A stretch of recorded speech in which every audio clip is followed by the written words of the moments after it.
Quick question. What are your honest thoughts on Rudius Greyrat as a MC? Do you like him or hate him? Let me know your answer in the comments below. Anyway, on to the video. On a gloomy and chaotic battlefield, we are introduced to this world by our protagonist. Just like the death-filled field or the heavy clouds darkening the sky, our protagonist's tone is somber and heavy.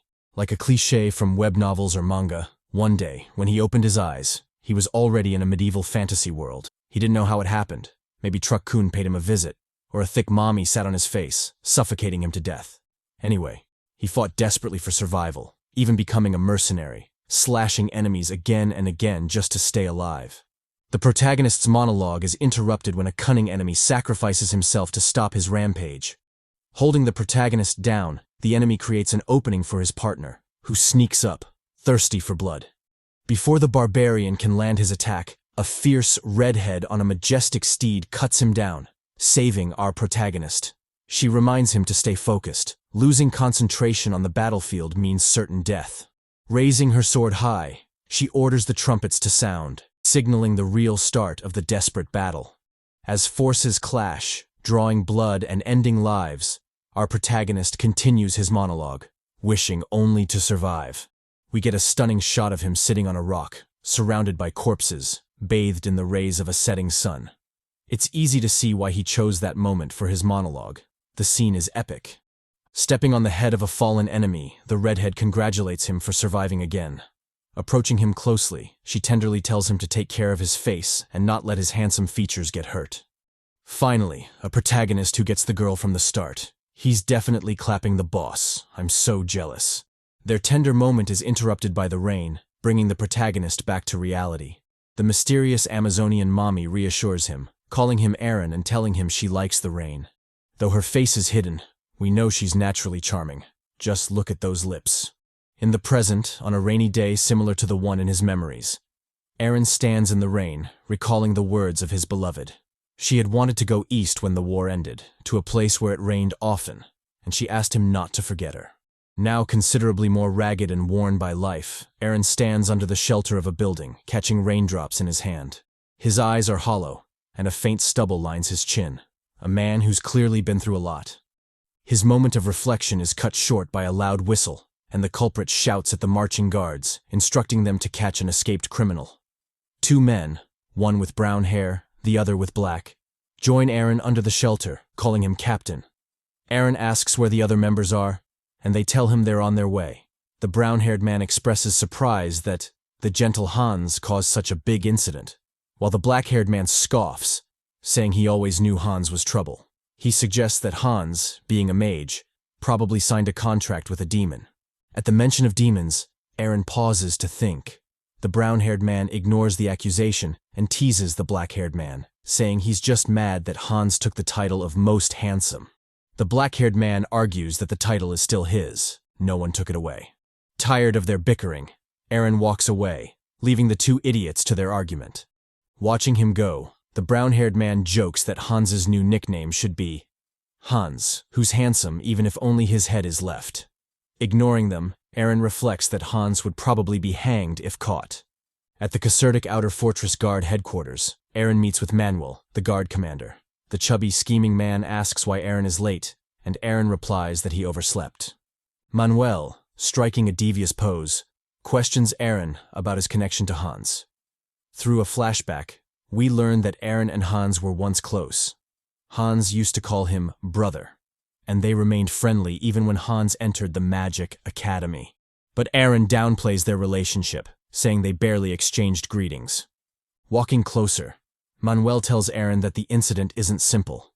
It involves a lord's daughter, and Hans stole something he shouldn't have. Looks like Hans is a lady killer too, stealing a noble's daughter. This story is full of rogues. Tapping Aaron on the arm, Manuel informs him that capturing Hans would please the Lord. Manuel may be a short king, but we've got to show some love for him. He knows how to play the game. Switching to a more intense tone, Manuel warns Aaron that Hans must be brought in dead or alive. Aaron agrees to do his best, though he silently laments that, because of Hans, he might lose his own head if things go south. Brown Hair calls out, announcing that Casertic Outer Fortress Guard Unit 4 has assembled. The full squad is revealed, and as expected, They look like a mismatched bunch, clumsy yet dangerous. The squad marches through the slums of District 7, enduring the rain. Blackhair grumbles about how filthy the place is, doubting Hans would hide there. Brownhair agrees, joking that Hans has a weak stomach and would be running around looking for a toilet in this mess. Having heard enough, Aaron turns to them with a menacing look, warning them to shut their mouths. He's tired of medieval guys talking about drinks when their lives are on the line. Spotting a suspicious figure sitting in an alley, Aaron instructs him to remove his hood for identification, his hand on the hilt of his sword. The hooded figure laughs menacingly, calling Aaron by name and preparing for a reunion. Before he can say more, Aaron clocks him in the jaw, sending him crashing into the mud. In a chilling tone, Aaron asks if the figure was the one causing trouble. The figure, confused, says he's just a herbalist reporting a theft. Aaron, realizing his mistake, casually remarks that he looked familiar. The herbalist, now aggrieved, curses about the shitty day he's having. First, his herbs were stolen, and now the guards are hitting him. He wonders why someone would steal his stash of grimroot, a common plant. Aaron, sensing something suspicious, asks which way the thief went.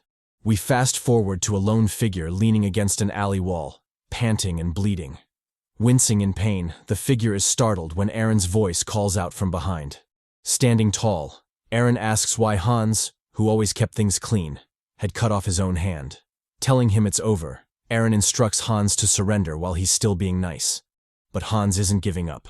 Chanting a spell, he conjures a massive water ball from the rain-soaked ground. Aaron curses at the sight, shocked by the size of the magic. Apologizing, Hans attacks, sending the water ball hurtling toward Aaron. Aaron barely holds his ground, but Hans prepares another spell, conjuring an even larger water ball. Fed up, Aaron charges forward with blinding speed, closing the distance to engage Hans in close combat. Hans, shocked, rushes to finish his spell, but Aaron clocks him again, canceling the magic. With a menacing look, Aaron swings his sword, ready to end Hans's life. Powerless, Hans sheds a tear, calling Aaron brother one last time. Hearing the word brother, Aaron stops, leaving only a shallow wound across Hans's neck. Hans asks if Aaron will spare him, but Aaron ignores the question, checking for a demon's mark near Hans's heart. Finding none, he asks why Hans did something so stupid without being a demon's minion. Hans replies that it's hard to explain now, but someday Aaron will understand. Frustrated, Aaron sighs. He pours a healing potion on Hans's wounds, eliciting a scream, and tells him to follow. As they walk, Aaron reflects on whether losing a hand is punishment enough for Hans's crimes. Ultimately, he concludes it's not up to him. This medieval world deals only in guilt or innocence. At the secret passage, Aaron tells Hans to get lost. Hans starts to speak, but Aaron cuts him off with a punch to the face. With a menacing gaze, he tells Hans to get into the hole and disappear. Hans, gathering himself, expresses his thanks, calling Aaron brother again. As Hans walks away, Aaron reminds him not to call him that. We learn that in the small fortress of the CHADY eastern frontier, Hans completely disappeared. The handsome Hans, the kind Hans, the friendly Hans. Those were all names people used to call him. The scene shows a woman carrying her laundry back to the house, enjoying the morning sunshine. A gentle breeze, however, sweeps her underwear away. As she helplessly watches it fly off, we are informed that all those nicknames were used to describe CHADY's ladies' underwear thief. Turns out, Hans was a serial pervert, stealing women's underwear. What a down-bad man of culture. In this medieval world, where cleanliness, law, and ethics are utterly primitive, our protagonist is a guard captain, doing his best to survive in this damned chaotic world. Brownhead smacked the table, cursing Hans, the panty-stealing bastard. His anger was palpable as he wondered where the hell Hans had disappeared to. He wasn't alone. The full squad was back together again, as mismatched as ever. Blackhead, whose real name turned out to be Kale, bore the title Previous Handsome Man, and was just as frustrated, irritated by their inability to locate Hans, even after they'd turned the entire fortress upside down. Brig, the newest member of the squad and carrying the nickname Youngest, chimed in, speculating that Hans, being a mage, must have used his magic to create some sort of gateway. Poole, the fourth member and known as Snake Eyes, mocked the idea, scoffing that if magic were all-powerful, they wouldn't even need their arms. His sharp, angry tone cut through Briggs' suggestion like a knife. The squad's banter was interrupted by the fifth and final member, Carter, better known as Sleepyhead. With sunken eyes and an exhausted look, he pleaded with them to keep it down, claiming he hadn't slept for days, thanks to Hans the pervert, and that he might die if he didn't get some rest soon. Brownhead sighed helplessly at Sleepyhead's exaggeration, calmly telling him there was no way he'd die from lack of sleep. Snake Eyes, however, begged to differ. He remarked that if anyone could die from it, it would be Sleepyhead, and the rest of the squad agreed. They even brought up Sleepyhead's notorious past as proof, mentioning how he'd thrown up just the day before from being so sleep-deprived. Fed up with the conversation, Brownhead declared that the search for Hans was officially over and told everyone to get some rest.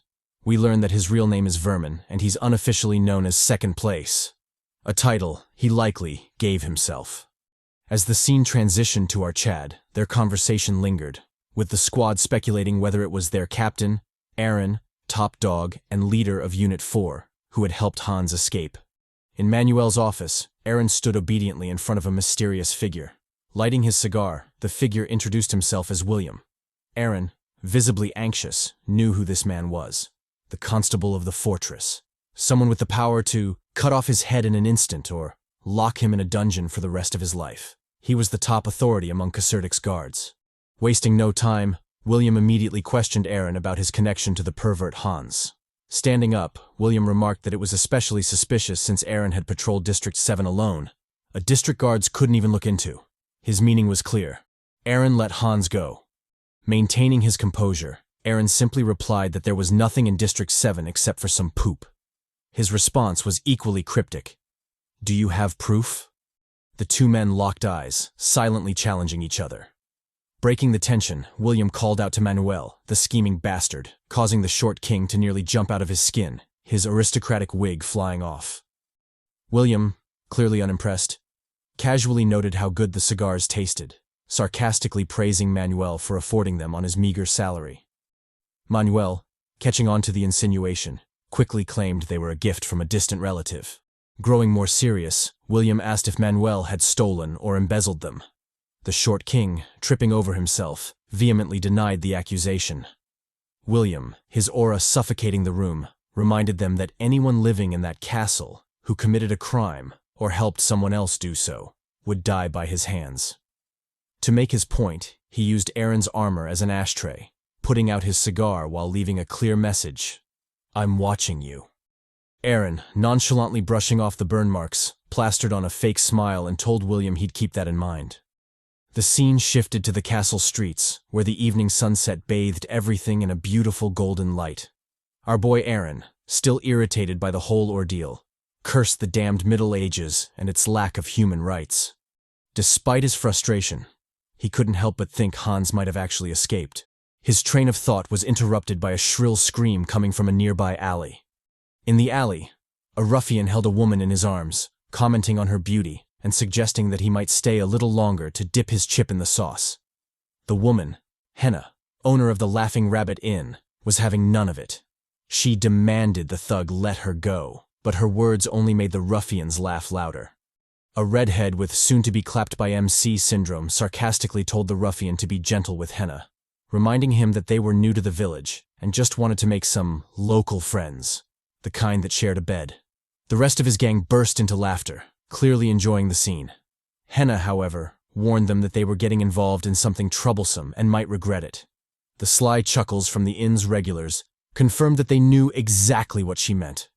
Unfazed, the redhead loomed over Henna, asking what would happen if they didn't back down.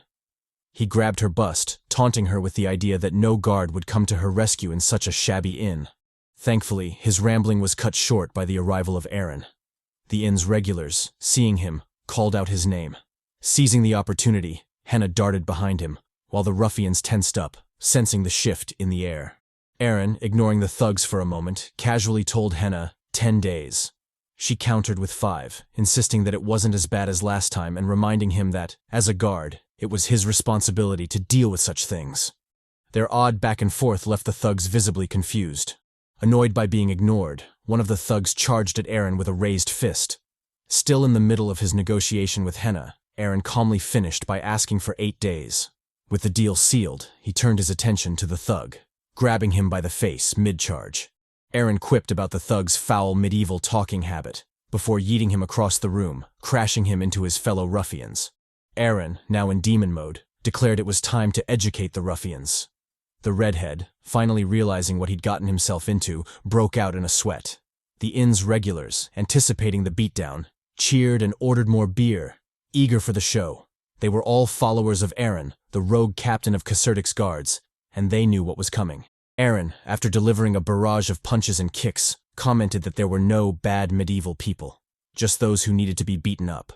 With a final charged punch, he pinned the redhead to the ground, ending the fight. As the locals cheered, ordering more drinks, Aaron wondered if he should give them a lesson too. But before he could decide, the redhead, in a desperate move, tried to unsheath his axe for a sneak attack. Aaron, his gaze icy, asked if he really wanted to go that route. The redhead, sensing the danger, immediately gave up any thoughts of resistance. With that, Aaron clocked out for the day. Later that night, as he slept, memories of his past flooded in. We saw the moment he was reincarnated into this world, lost and confused. His saviors had given him the name Aaron. The scene shifted to a city in flames, where a woman, a fierce Amazonian mommy, smiled warmly at him, even in her dying moments, urging him to escape and live on. Startled awake from his nightmare, Aaron drew his sword. His breath labored, his emotions raw. Whatever had happened in the past had left deep scars, but that story would have to wait. The next morning, Aaron, still troubled by the events of the previous night, diligently swung his sword. It had been 6 years since he found himself in this world, and he wondered just how much longer he'd have to keep up his routine. His solitary practice was interrupted by the arrival of a mysterious man. Watching from a distance, the man clapped slowly, commenting on Aaron's swordsmanship. "No frills," he said, "just pure skill." He remarked that he hadn't expected to find such a proficient swordsman at the border of Casserdic. His voice carried a mix of surprise and curiosity. Aaron turned to face him, his eyes quickly taking in the details. The man's armor bore the symbol of the Fenner family, a well-known and noble house. At his waist, a spiral rapier hung, its ornate design marking him as no ordinary traveler. The realization hit Aaron instantly. The bastard standing before him was a knight. Knights were more than just men of combat. They were superhumans, wielders of aura, and the defenders of humanity against demons. The knight standing before Aaron was one of these elite warriors, likely from the distant Bolt Fortress. Aaron tightened his grip on his sword, his suspicion rising. What was a knight doing in this remote area? Was he sent by the Empire?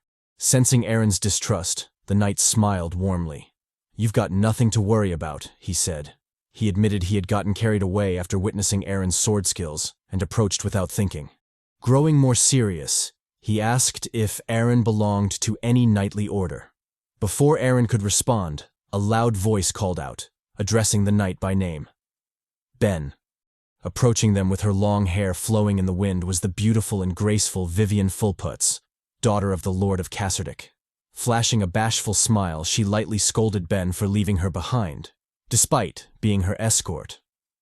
Noticing the conversation, she quickly apologized for interrupting. Following protocol, Aaron knelt before her and introduced himself as captain of Squad 4. With a formal salute, he cut a striking figure, majestic and silent in his riz. Vivian, smiling brightly, accepted his greeting and apologized for the trouble caused by Hans, the notorious underwear thief. Turns out it was her underwear Hans stole. What a daring down bad man. Aaron, maintaining his stoic demeanor, simply responded that it was no trouble at all, though he inwardly questioned why Vivian needed a knight from Bolt Fortress as her escort. Vivian, unaware of Aaron's doubts, gently led Ben away. She apologized again for interrupting his training and encouraged Aaron to continue working hard for the safety of Casserdic. Despite her charm and bright smile, there was something about her that seemed off, though Aaron couldn't quite put his finger on it. As they left, Ben glanced back at Aaron, puzzled. He was sure Aaron was a knight, so why had Vivian referred to him as just a guard? Aaron, still calm and composed, watched them go. Something felt strange, but he decided it wasn't his problem. It was better to focus on his duties. But Aaron's day was far from improving. Manuel's voice suddenly echoed through the training yard, calling for him, startling him out of his thoughts. Later, at the inner fortress, Aaron stood motionless in front of a door, hesitant to enter. He had already been chewed out by Manuel for the previous night's incident at the Laughing Rabbit Inn. The thugs Aaron had beaten were actually hired mercenaries, and now Aaron was left to clean up his own mess. Even worse, the person overseeing the situation was someone Aaron didn't want to deal with. Before Aaron could dwell on his dread, a booming voice from inside ordered him to enter, nearly knocking him off balance. Timidly, Aaron stepped into the room. Inside, the intimidating figure of Nova awaited. Casertic's administrative officer, her aura radiated palpable anger as she scrunched the paper in her hand. "If you don't like your job, just quit," she snapped. "Stop making things harder for everyone else." Aaron, having expected this from her fiery personality, steeled himself. He had planned to use a strategy borrowed from Kale, a local bachelor known for his charm, by offering compliments and diffusing the situation. However, Aaron's attempt to flatter Nova fell flat, and instead, he came across as an awkward creep, only making her more furious. Sighing heavily, Nova let the issue slide, knowing it was pointless to argue with him. Shifting to a more serious tone, she informed Aaron that the mercenaries he had beaten up were supposed to be sent to Bolt Fortress. Aaron dismissed them as worthless, but Nova wasn't having it.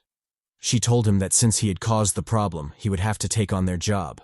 Refusal wasn't an option, though she promised compensation for his troubles. Aaron found the deal reasonable and accepted, asking what the task involved. Nova explained it was a simple carriage escort. The scene shifted to a gloomy road at sunset, where a convoy was already underway. Aaron, part of the escort team, felt uneasy. The number of mercenaries seemed excessive, and they were all heavily armed, as though preparing for a battle. Something wasn't right. Curious, Aaron asked a nearby mercenary who was riding in the carriage. To his surprise, it was the leader of the thugs he had beaten up at the inn. The man, now wary of Aaron, instantly became defensive. Despite their banter, the mercenaries soon began discussing their camp for the night. They were heading to a nearby village, one Aaron seemed to recognize. As they arrived in Noctville, the village was eerily deserted under the pale light of a full moon. The mercenaries joked nervously about demons being the cause of the villagers' disappearance. Meanwhile, the red-headed mercenary, now following Aaron, asked to tag along as Aaron wandered away from the group. The carriage, briefly shown in the background, carried a mysterious figure, silently smiling within. Aaron ignored the redhead's questions as he wandered deeper into the village. His mind was elsewhere, recalling the last time he visited this place. He had gifted a child a book, and the boy's face had lit up with joy as he called Aaron Sir Knight. As they walked, the redhead cursed, stepping into a pool of blood. Aaron warned him not to look up, but the man, ignoring his advice, glanced skyward and was met with a horrific sight. Countless corpses crucified and hanged in neat rows. Unable to handle the gruesome scene, the mercenary vomited on the spot. Aaron remained calm, though visibly disturbed by the sight. Suddenly, a voice called out from behind him, catching him off guard. Turning quickly, he was met with an unexpected sight. He asked her what she was doing there. It was Lady Vivian, the daughter of the Casertic Lord. Back at the makeshift camp of the convoy, are Chad Aaron and his perverted thug lackey chill by a campfire. The other NPC mercenaries, in a bid to tame their hunger, line up for some grub. The same kind those MCs from isekai mangas always claim tastes amazing, even though we all know food in the Middle Ages wasn't that good. But hey, those MCs get hella bitches, so what do I know? Anyway, there's chatter among the mercenaries who are marveling at the amount of meat in the stew, clearly a first for them. One of them comments that if the food had been awful, he would have deserted immediately. The pervy thug comments on how laid back the mercenaries seem, wondering how they could still eat after seeing the corpses. He's curious, however, about who could have done something so vile to the villagers. His musings are interrupted by a mysterious figure walking up to them. He answers the pervy thug's question, saying it was a sacrifice. The mysterious man, who I'll call Teabag from now on, further explains that what they found was a ritual where humans were offered to demons as sacrifices. Sitting down by the campfire, Teabag, noticing our Chad hadn't eaten anything, offers him some wine. Aaron, however, rejects the offer, saying alcohol dulled his senses. Teabag, accepting the rejection, offers the wine to the pervy thug, and as expected, the guy immediately accepts. He's not one to turn down a free drink. Aaron, nonchalantly watching their interaction, warns the pervy thug, telling him he'd kill him if he threw up. Teabag, finally sharing his name, introduces himself as John, the leader of the convoy. He notes the duo's unfamiliar faces and asks if they're mercenaries. Our boy denies this, saying he's only there for a part-time job. Teabag, not wanting to pry, changes the topic and advises the duo to eat well and get plenty of sleep. He believes the trip won't be as peaceful as they expect, which greatly shocks the pervy thug. Before he can clarify, their attention is drawn to the distant figure of Lady Vivian and her guards. The mercenaries, enchanted by her beauty, comment on her nickname, the Flower of the East. The pervy thug, as expected of someone down bad, adds that he'd seen her earlier, and she was a hell of a mommy. Teabag replies that he already had a feeling this wasn't an ordinary escort mission, but even he didn't expect to see a lady and her knight there. Our boy Aaron, maintaining his silence, thinks back to their earlier interaction with Lady Vivian. After questioning her on why she was there, Vivian, still donning her brilliant smile, answered that she was out for a casual stroll. She found it suffocating to stay in the castle all the time and was heading to Bolt Fortress for a little breather at her father's suggestion. I don't know, guys. My mommy radar is sending me warning signals about her. But let's just wait and see. Aaron, obviously suspicious, asked if she was talking about the Lord of Casserdick. Before Vivian could answer, Ben stopped her, telling her she'd said enough. He added that knowing too much came with heavy responsibilities. Mockingly glaring at Aaron, he advised him to only know what was appropriate for his position, calling him Captain of the Guards. I don't know why, but this scene reminds me of those NTR mangas right before the MC's girl gets clapped. Anyone else getting the same vibe? Back at the camp, Aaron, still lost in thought, is called out by Teabag. The latter comments on his unusual calmness in the odd situation they're in. A demon might appear. Yet Aaron doesn't seem scared at all. Aaron nonchalantly responds that they have a knight with them. The same knights trained for the sole purpose of eradicating demons. They're the Empire's elite force, and as long as they have one on their side, they should be good. He further adds that he also has his sword with him. As long as he has his sword and the slightest chance of survival, he's always made it out alive. Although his words are positive, from the sad look in his eyes, we can tell he's been through a lot, with deep scars and loneliness hidden within those brown eyes. Teabag, picking up on his tone, simply replies, "I see," and wishes him luck, letting an unnerving silence fall over the trio. The scene switches to Aaron inside a house, picking up a book. With a slight smile on his face, he nostalgically gazes at it, thinking back to when he gifted it to the little boy of the village. He remarks that it's been a while since they last saw each other, and the boy, Horn, must have grown taller. Aaron, lost in his memories, seemingly fails to notice a figure creeping up on him. The figure, hoping to catch him off guard, lunges at him, but our boy, having already sensed it, swiftly turns and lands an elbow blow to the figure's head, knocking it back. Turning to confront the stealthy assailant, Aaron is shocked to realize it's an undead, a zombie. The zombie, with a glint in its eyes, charges at Aaron again, craving his blood. But Aaron, launching his counter, swings his sword, cleanly slashing the zombie in two, its half-body dropping loudly to the ground. Somberly gazing at the fallen foe, Aaron wonders where it came from. His thoughts, however, are interrupted by a shrill scream from outside the house. The voice turns out to be the pervy thug, swinging his sword in a panic and begging the zombies not to come close to him. Isn't he supposed to be a tough mercenary? What the hell is this shit? Aaron, coming to his aid, swiftly decapitates the zombie, sending its head flying. He looms over his foe's fallen body with a somber expression on his face. The pervy thug, noticing his arrival, clings to our boy like a damsel in distress. Aaron, irked by his reaction, tells him to calm down and asks where everyone else is. The pervy thug, still in tears, replies that they're screwed. Everyone in the convoy had passed out and won't wake up. It's like they've been put under a sleeping spell. Aaron, gradually realizing the danger of the situation, wonders if it's magic. However, if that's the case, how come only the pervy thug and himself were unaffected? Suddenly realizing something, he notes that it must have been the meal from earlier. However, since it wasn't poisoned but only drugged, he deduces that the mastermind's goal is to capture someone alive, and that someone is most likely Vivian. The pervy thug, drawing our boy from his thoughts, points toward a horde of zombies, telling him they're screwed. The horde, sensing the vitality in them, collectively charges at the duo. Aaron, still unfazed, calmly walks forward. Drawing his sword, he muses he'll warm up with the low-level zombies before the real game starts. Activating Demon Time, his aura completely changes, the sheer pressure of his presence pressing down on everyone. With a simple swing of his sword, he casually splits a zombie in two. Continuing his rampage, he unleashes a flurry of slashes, dicing the zombies into bits, blood and gore following his every move. With a mighty swing, he delivers a vertical slash on an unsuspecting zombie, cleanly splitting it in half from head to toe. Somberly staring at the advancing horde, his body bathed in the blood of the vanquished, he asks if that had finally woken them up, calling it the army's wake-up call.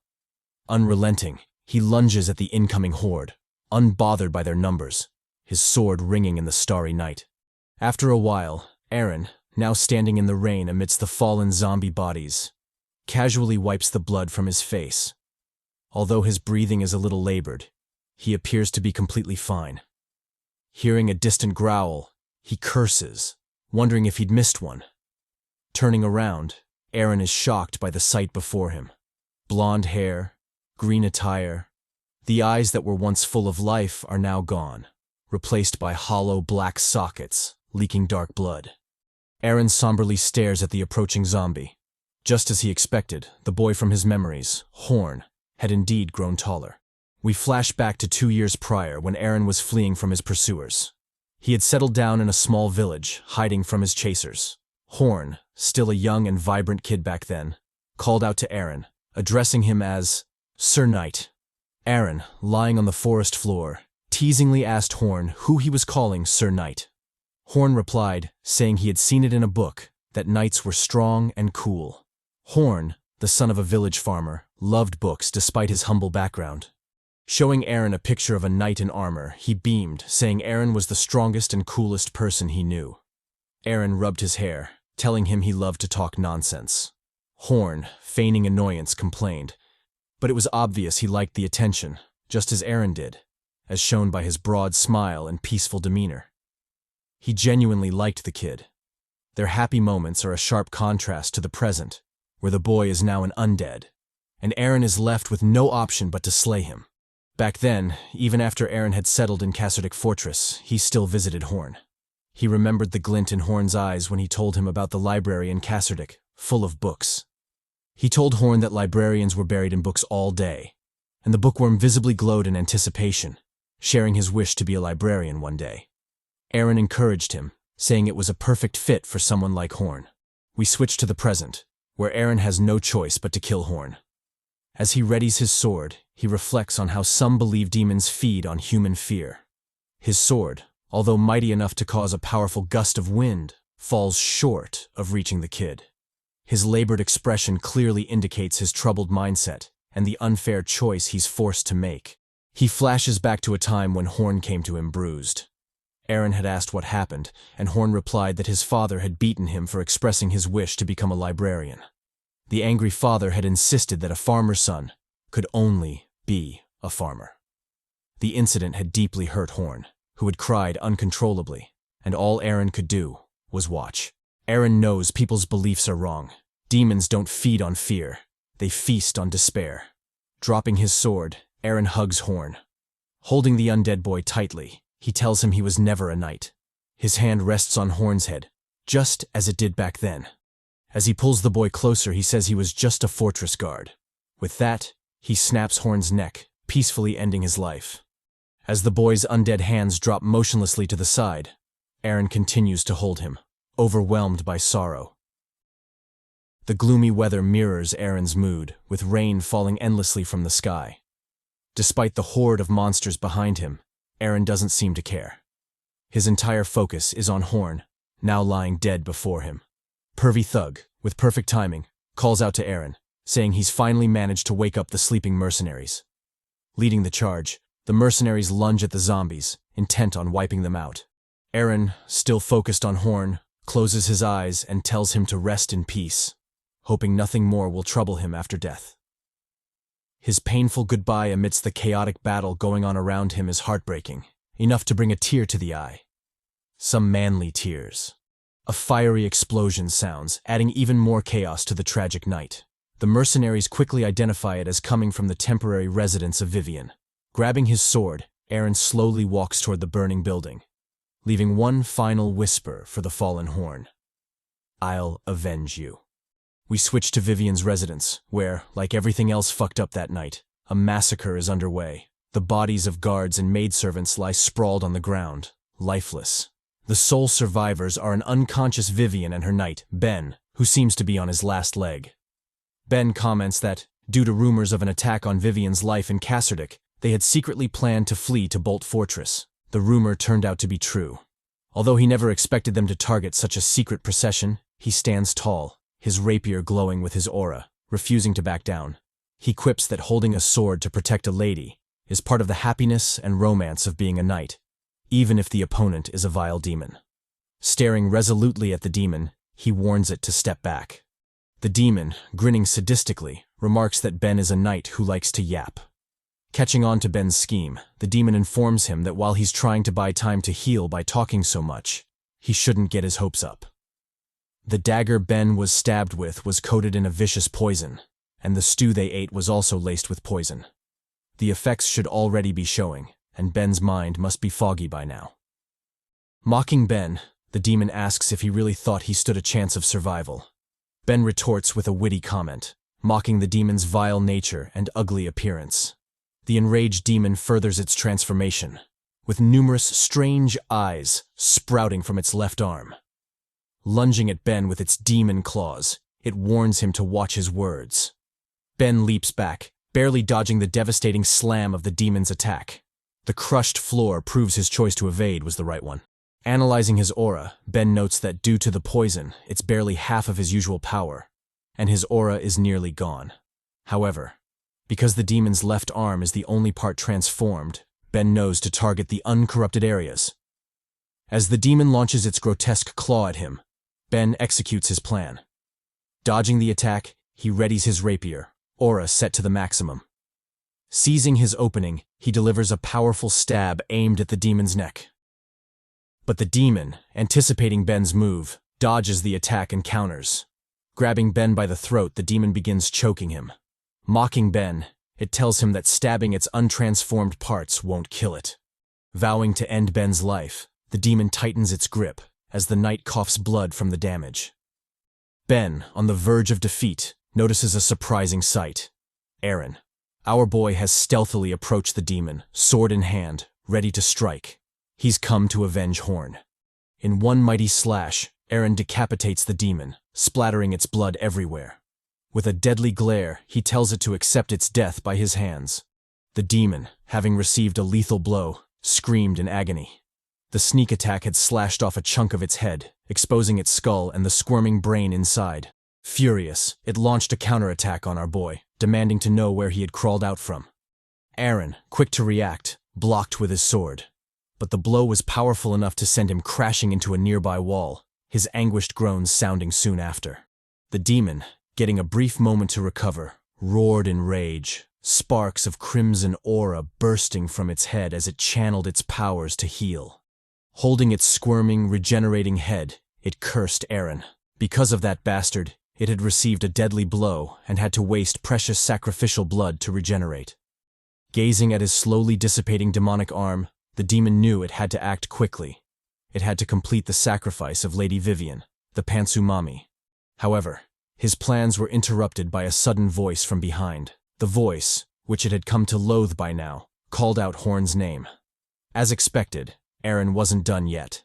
He slowly picked himself up, yelling, "Revenge for Horn!" He readied his attack and charged at the demon, looking majestic in his aerial assault.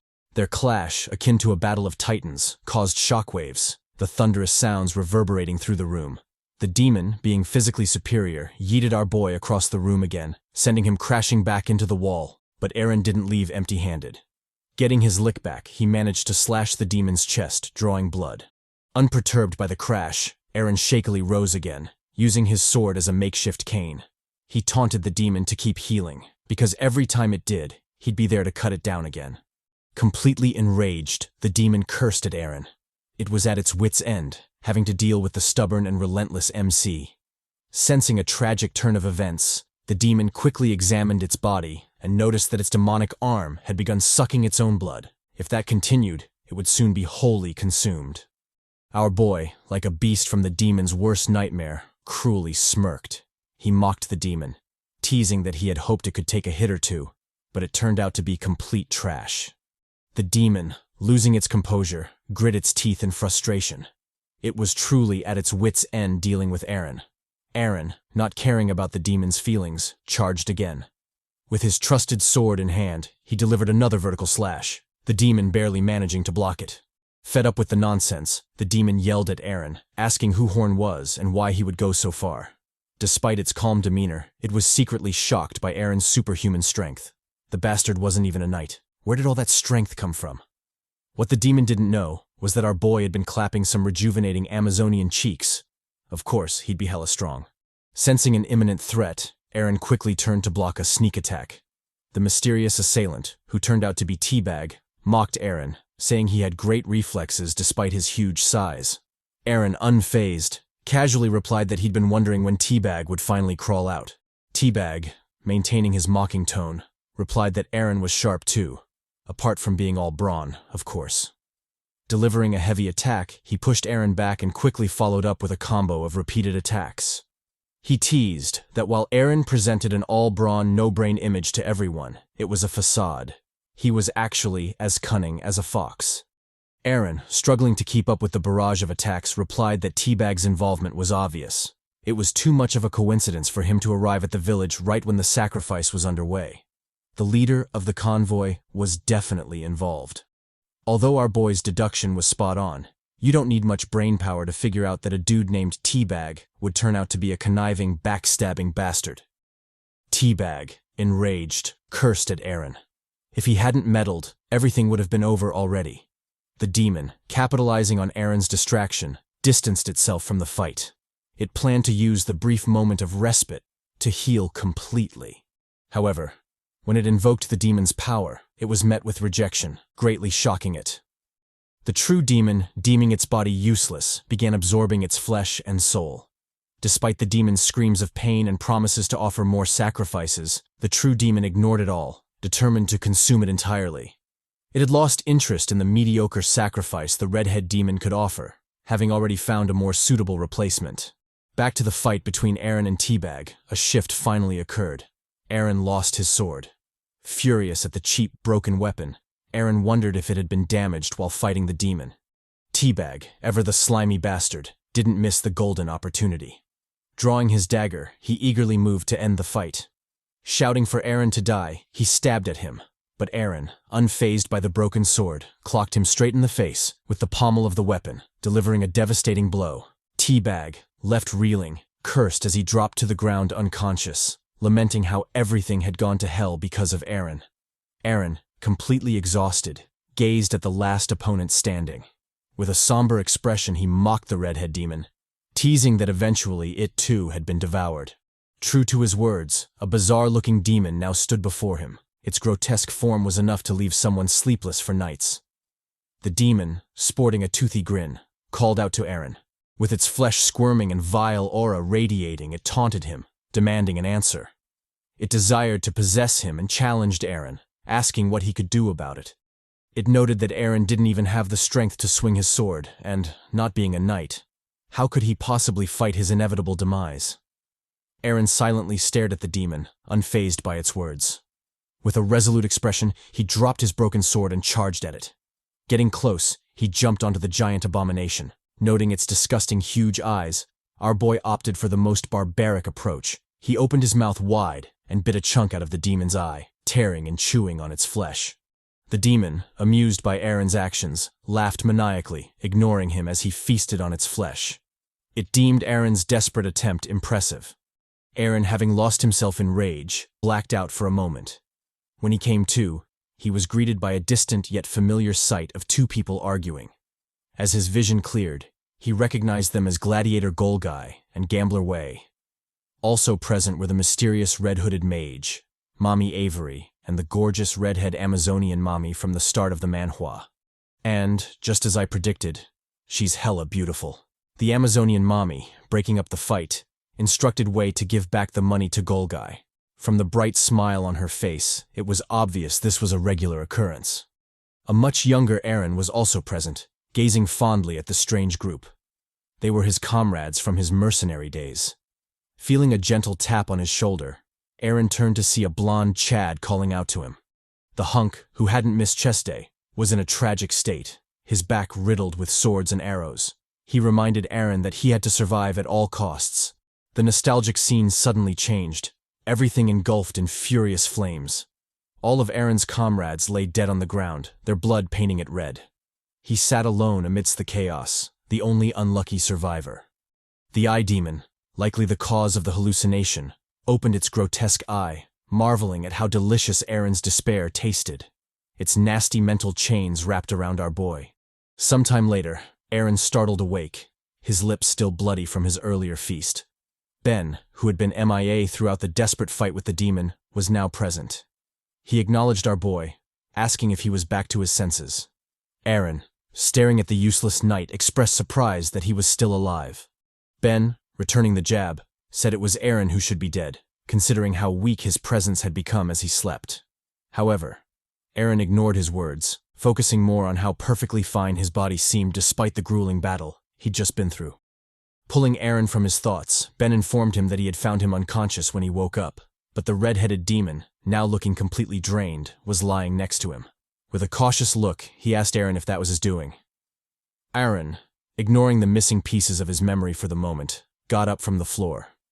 He replied that he had lost most of his memories of the fight, but it didn't matter.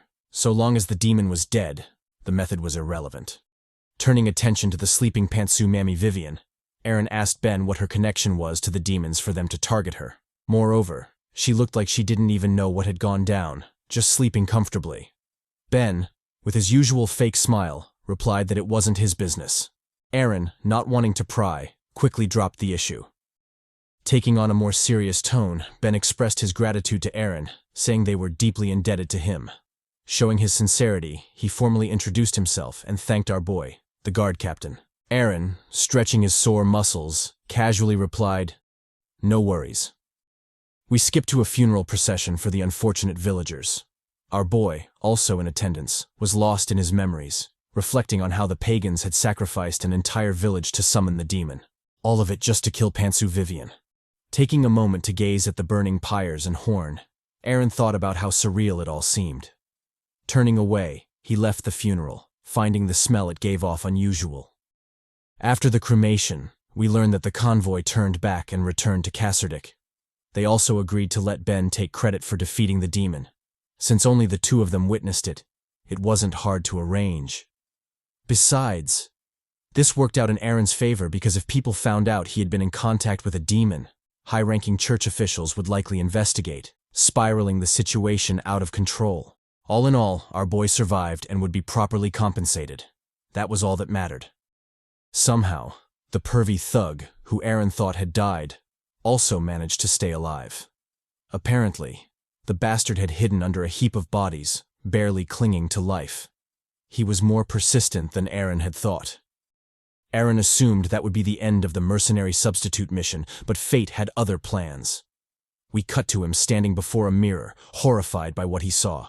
Cursing, he wondered what the hell was happening to him. On his chest, a single demonic eye had emerged, its iris radiating a deadly aura. The eye, fully awakened from its slumber, casually greeted our boy, asking how he'd been. Terrified, Aaron screamed. Without hesitation, he drew his dagger and stabbed at the eye, ready to end it all. The eye, however, easily blocked the attack, mocking him to try harder. Enraged, Aaron yelled for it to shut up.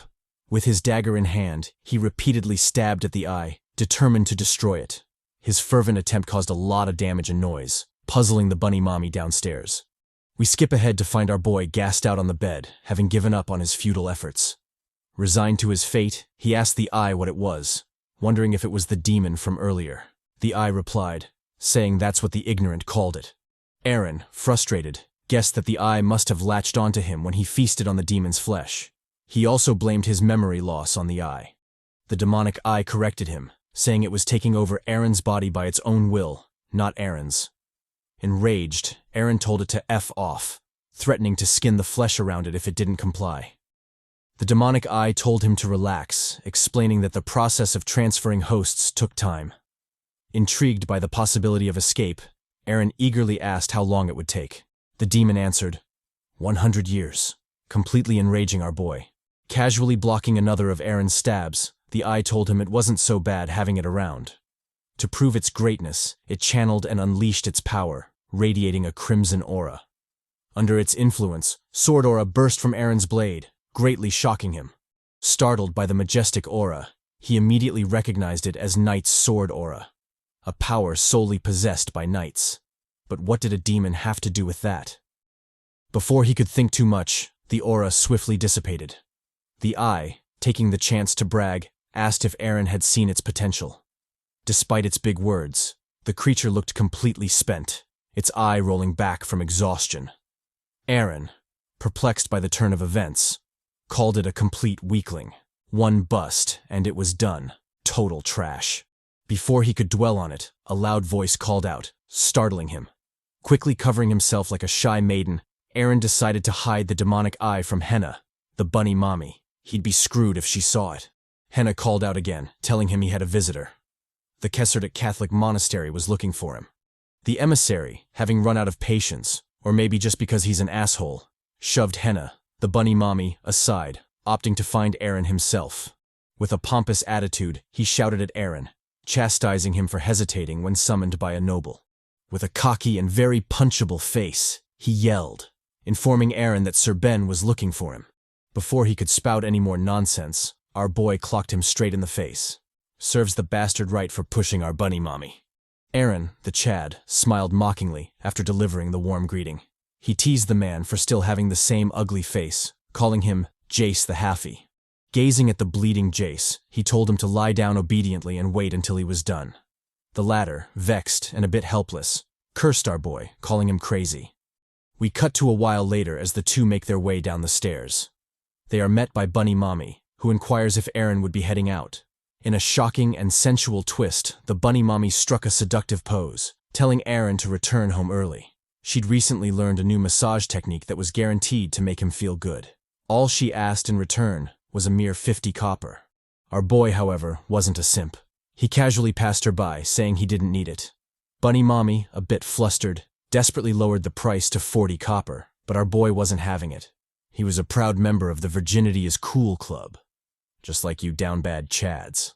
We immediately switch scenes to the boys walking through a bustling market. Our boy inwardly remarks on freaking out when he first got the summons. He had thought it was the end of him, but it turns out it was Ben looking for him. With a smile that could get him mistaken for a charlatan, he wondered if he was being summoned to receive his reward for defeating the demon. We get a brief flashback to the night of the attack. The noble knight had questioned him, asking if it was really okay to give him credit for defeating the demon. Such a feat was highly acknowledged by the kingdom, after all.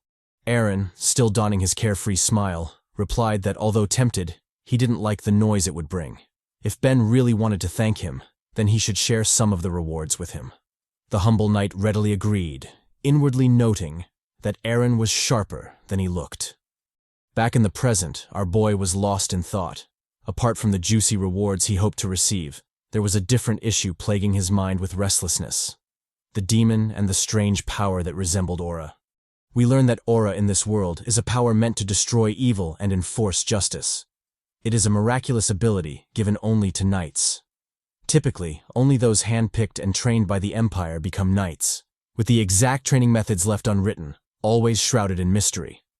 That being the case, what exactly was up with the demon and its mysterious power? The whole thing seemed eerie and bizarre. Deciding not to dwell on it, he turned to Hafi, asking how much further they had to go.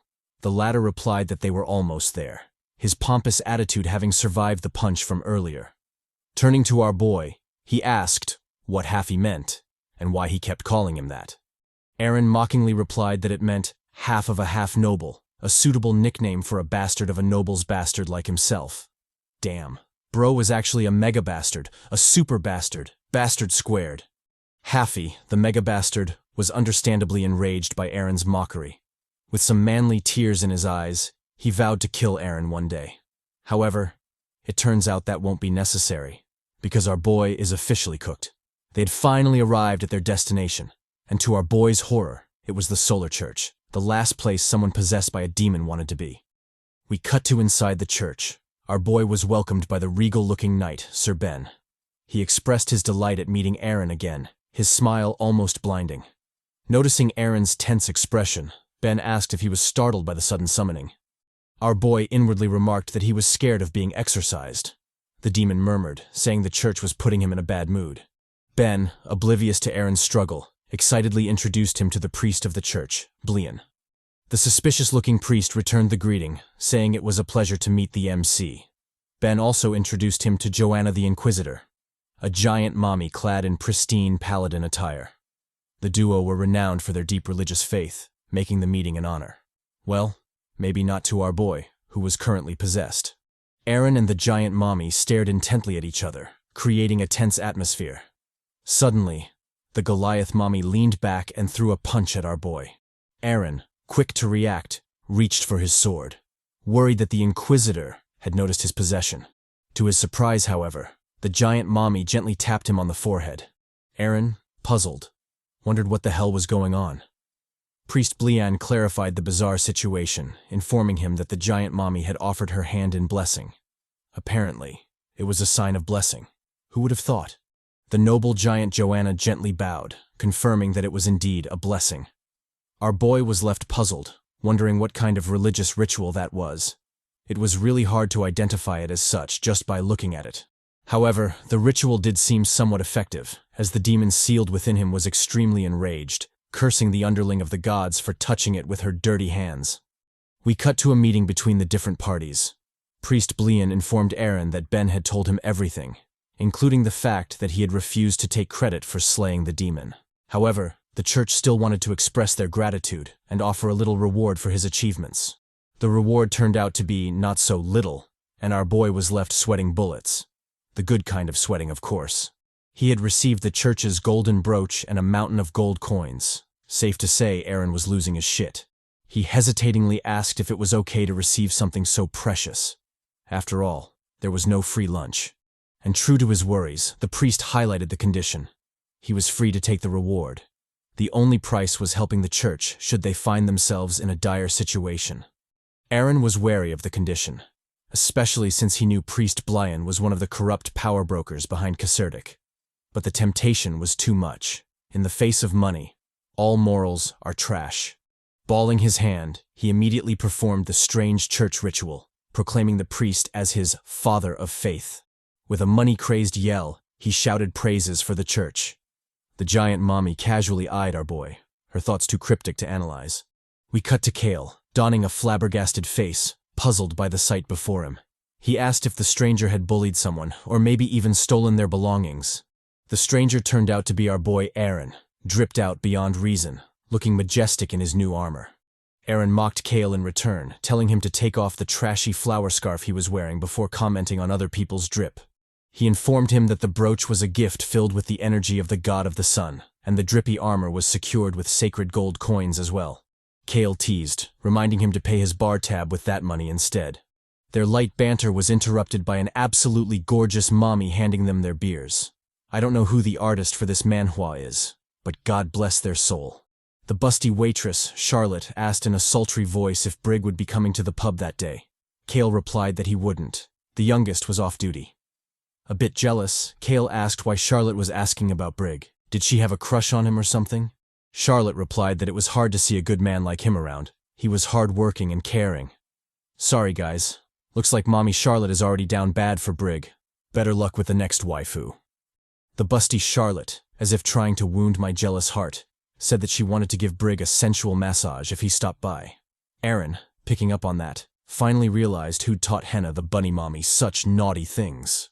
Distracted by the beer in his hand, he remarked on missing a cool glass of freshly poured beer. Charlotte, the sultry mommy, unaware of our boy's Reincarnator problems, drew their attention, asking if they had heard of the scammers rampaging in town recently. From the boys' shocked expressions, it was clear this was the first time they'd heard about it. The sultry mommy went on to explain that in the Sick Mermaid Inn, a lot of outsiders had recently been staying there, and as expected, a lot of gambling naturally took place. In that gambling haven, a little girl was dominating the dice rolls. We see someone resembling the pervert lackey, losing his shit. Sweating bullets, he asked how it was possible for the opponent to roll a 6 5 times, yelling that it was a scam. Aaron slammed his drink on the table and immediately got up to leave. How dare a minor gamble in the district he was in charge of? As the captain of the Casertic Guards, he couldn't sit idly by and let such things unfold. Under the puzzled gazes of the sultry Mommy and Kale, he turned to leave. With a sinister look, he urged Kale to follow. They were going to put an end to the gambling. Put an end to it or rob everyone involved. Our boy is giving me mixed signals. We cut to our boy at the gambling ring. With a move reminiscent of his title, Rogue Guard, he kicks down the establishment's door, loudly announcing his majestic arrival. The pub's owner, a bit startled by Aaron's entrance, stutters his name in fright, asking how he caught wind of the pub. Our boy, like a protagonist in those reverse harem manhwas, basks in the glow of his entrance, greeting the owner and telling him it's been a while. The owner, completely flustered, asks why he's there. Hadn't he quit gambling already? Our boy, like a true degenerate, replies that he's going for one last round. He recently came across a shit ton of money, and his hands are itching for some gambling. Picking a seat, Aaron chooses his gambling table, saying he smells money from there. Turning to the kid sitting there, he comments that he heard she was really good with the dice, and he's there to witness her skill firsthand. We cut to our boy indulging in some degeneracy. Having rolled a 6, he happily remarks that they've tied again, and true to his words, the mysterious girl has also rolled a 6. Feeling lucky, or maybe just because his degenerate juices are flowing, Aaron decides to go all in, double or nothing on the bet. The mysterious kid obviously accepts his bet, inwardly mocking Aaron for being a fool. She had lost a few rounds on purpose, but now our boy has become arrogant, throwing money around like a big whale. Hearing a slight cough from behind, she notes it as the signal to start reaping. The big whale won't even know what hit him. He'll probably leave the pub completely naked, having lost everything gambling. Using magic, she starts manipulating the dice, determined to suck Aaron dry. The MC, however, shouts for her to hold the F up. Was she trying to cheat using magic?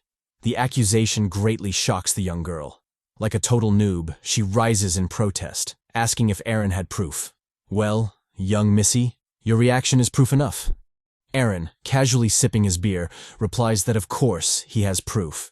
If his guess is correct, then she should have given both of them a 4, effectively ending the game. And true to his words, the results were exactly as he'd predicted. They both had 4. Taking a darker tone, he bets all his money in hand that the girl was using magic. He challenges her, telling her to accept the bet if she dares.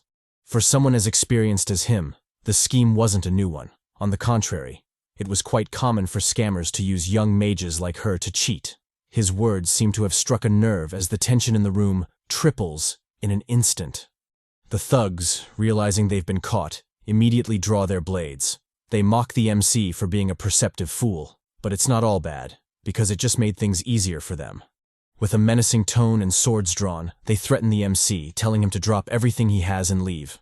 Our boy, still completely relaxed in the tense situation, fires back, asking them if they haven't heard the legendary degenerate quote, "If you aren't sure, then don't bet on it." If any of them knew who he was, they wouldn't be doing this shit. However, he's a generous man, and since the dice game with the kid was fun, he makes a proposal. How about going for another round? The stakes, obviously, will be higher, hinting at the flashy gold coin in his possession. Tossing the coin on the table, he lets the scammers know that it's genuine gold from the Solar Church, equal in value to 500,000 copper. Damn. I thought I was the only one impressed, but it seems like the thugs are equally flustered. Most of them hadn't even seen that much money before. Their leader, a man with a nasty scar on his face, calls out to the MC, asking what he's scheming. Even knowing that they were scammers and that the little girl was a mage, he still wants to play some more. Our boy, however, cuts his nonsense villain talk short, telling him to shut his hole. He mocks that third-rate scammers like them love to talk so much. The bet is issued. Is he man enough to accept it or not? Enraged, the scammer slams his axe on the table. Of course, he'll accept the bet. He's willing to bet all his money and the little girl's hand. Turning to the girl, Kana, he threatens that if she messes up, she'll lose her hand. Although I've censored most of it, this trash villain has been using some derogatory terms to address the little girl. I really can't wait for the MC to clock his stupid face. We cut to the MC gearing up for the gambling sesh. Addressing Kana, he asks why she's mixed up with such trash instead of being in a magic academy. Did magic not suit her after she learned it? Or is she there trying to earn bread for her academy fees? Kana, a bit defensive, tells him not to assume her situation when he doesn't know anything about her. From the look in her eyes, it's clear this is a sore spot for her. Eren immediately relents, inwardly thinking that from her reaction, it must be because of the money. The trashy leader, making his move, secretly signals his men to be ready. He had wondered what gave Eren the confidence to face him, but from the looks of it, he was just buying time. Not that it mattered, because anyone who was aware of their true identities had to die. Our boy, seemingly oblivious to their schemes, asks his final and arguably most important question. Could she make beer cold with magic? Kana, a bit taken aback, replies that she could. It's basic ice magic after all. But why was he asking that random question now of all times? Eren, however, doesn't reply. There's a devious smile on his face. Looks like some of his Reincarnator problems are about to be solved. Delighted by the news, he smiles broadly, telling Kana she's passed the assessment. Before the puzzled thugs can figure out what he's on about, our boy swiftly yeets their leader in the face, knocking him back. What follows is a beautiful symphony of violence and carnage, and surprisingly, a bit of lore about the dice game. Imagine getting your ass whooped while your attacker is giving a lecture. Poor thugs. I almost feel sorry for them. The dice game is one where 2 dice are shaken in a cup, and when the 2 numbers are added up, the person with the highest last digit wins. This is also called the warrior's bet. And like a warrior, our boy clocks the hell out of a thug that tries to stab him, sending the bastard flying with his punch. In the game of dice, they say that a person who is followed by the moon will never lose. Our boy, maybe one of those people, punches the hell out of another thug, leaving him reeling. The thug's leader lunges at him, hoping to catch him off guard. He swings at the MC, certain his strike has landed. However, a somber voice quickly dismisses his foolish thoughts. Eren chastises him, asking if he isn't ashamed to live off an innocent little girl. With the leader's axe held squarely in his hand, he retaliates, grabbing the bastard by the throat. Choking the life out of the screaming leader, he tells him he should definitely feel ashamed of himself. One of the lackeys, capitalizing on the MC's distraction, uses a skill to sneak up on him. With his dagger raised, he lunges in for a sneak attack. Eren, however, isn't fazed by this pathetic attempt. Acting quickly, he uses the leader as a human shield, letting him take the hit instead. Mocking the assailant, he calls him brave. He had decided to die with his friend rather than live alone in shame. Grabbing him by the face, he feeds the bastard a series of knuckle sandwiches. Kana, watching from the sidelines, is shocked, wondering how it's possible for one man to defeat all those thugs. Not gonna lie, our boy is looking hella rizzed out right now. Kale, finally showing himself, teases Eren for always getting into fights whenever he gambles. He informs the MC that one of the assailants was a famous assassin wanted by the town next to theirs. Our boy, however, isn't the least bit interested in that. He has more pressing things in mind. Approaching Kana, he jokingly calls her Fridge Girl. The girl, however, is horrified, begging for her life to be spared. Eren, brushing off her dramatic reaction, casually asks if she wants to earn some money. If she can make him a cold glass of beer daily, then he'll introduce her to a job that guarantees she makes enough bread for her academy fees. With a warm smile, he extends his hand to her, asking if she likes the idea. If she does, all she has to do is take his hand. Kana, taken aback by the sudden life-changing opportunity, zones out for a while. Eventually, however, she comes to her senses and reaches out to the warm hand offered to her. Of course, she'll take it. We cut to the next day. Our boy, as diligent as ever, is practicing his swordsmanship. Although it might seem as though he's hardworking, for those who know the true details of his tragic past, you'd know it's far darker than just casual practice. Kana, with her chubby cheeks, calls out to him, momentarily stopping his training.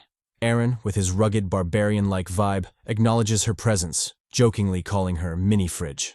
Looks like our girl Kana has started that Mappa kind of grind already. Her appearance is vastly different from before. The gloomy robe has been replaced with a noble medieval dress, and her hair is neatly tied into ponytails. It's honestly a huge change for just a day, but hey, who am I to complain? Kana, faithfully serving her role, offers him a mug of beer. Eren, wasting no time, immediately grabs it, downing it in a few thirsty gulps. With a flushed face, he exclaims loudly, genuinely praising the beer. Nothing beats a cold mug of beer. Turning to the cute baby, he asks her how old she is. Kana, with an unamused look, casually replies that she's 12 years old. As expected, Aaron is surprised, and honestly, so am I. He asks her why she's so tiny despite being 12 years old. Was she a dwarf? Before the not-so-baby Kana could reply, a third party joins their conversation, calling out to Aaron. It's the bunny mommy, owner of the Rabbit Inn. With a yandere look, she sternly asks Aaron if Kana is his daughter. Our boy, caught off guard by the outrageous question, visibly pales. What the fuck was the bunny mommy on about? Sure, he'd clapped the Amazonian mommy, but that was it. How could he have a kid? He calmly lets her know that Kana is a mage he'd found on the street. She was short on manpower, right? Well, Kana was the perfect solution for that problem. Bunny mommy, unimpressed, calmly eyes Kana, probably wrestling with the jealousy in her heart. Sure, she needed help with the pub, but was she really going to take in Aaron Poppy's alleged bastard? Seemingly coming to a realization, she lunges at Kana, taking her into her arms. There was no way such a cutie pie would be Aaron's daughter. She consoles the little mage, telling her it must have been hard dealing with such shady adults. But that's over now. She'd take great care of her moving forward, although her words might sound very touching. Honestly, what the fuck is up with that face? Don't tell me this bunny mommy is actually a slave driver in disguise, planning to use the little mage to rake in big bucks.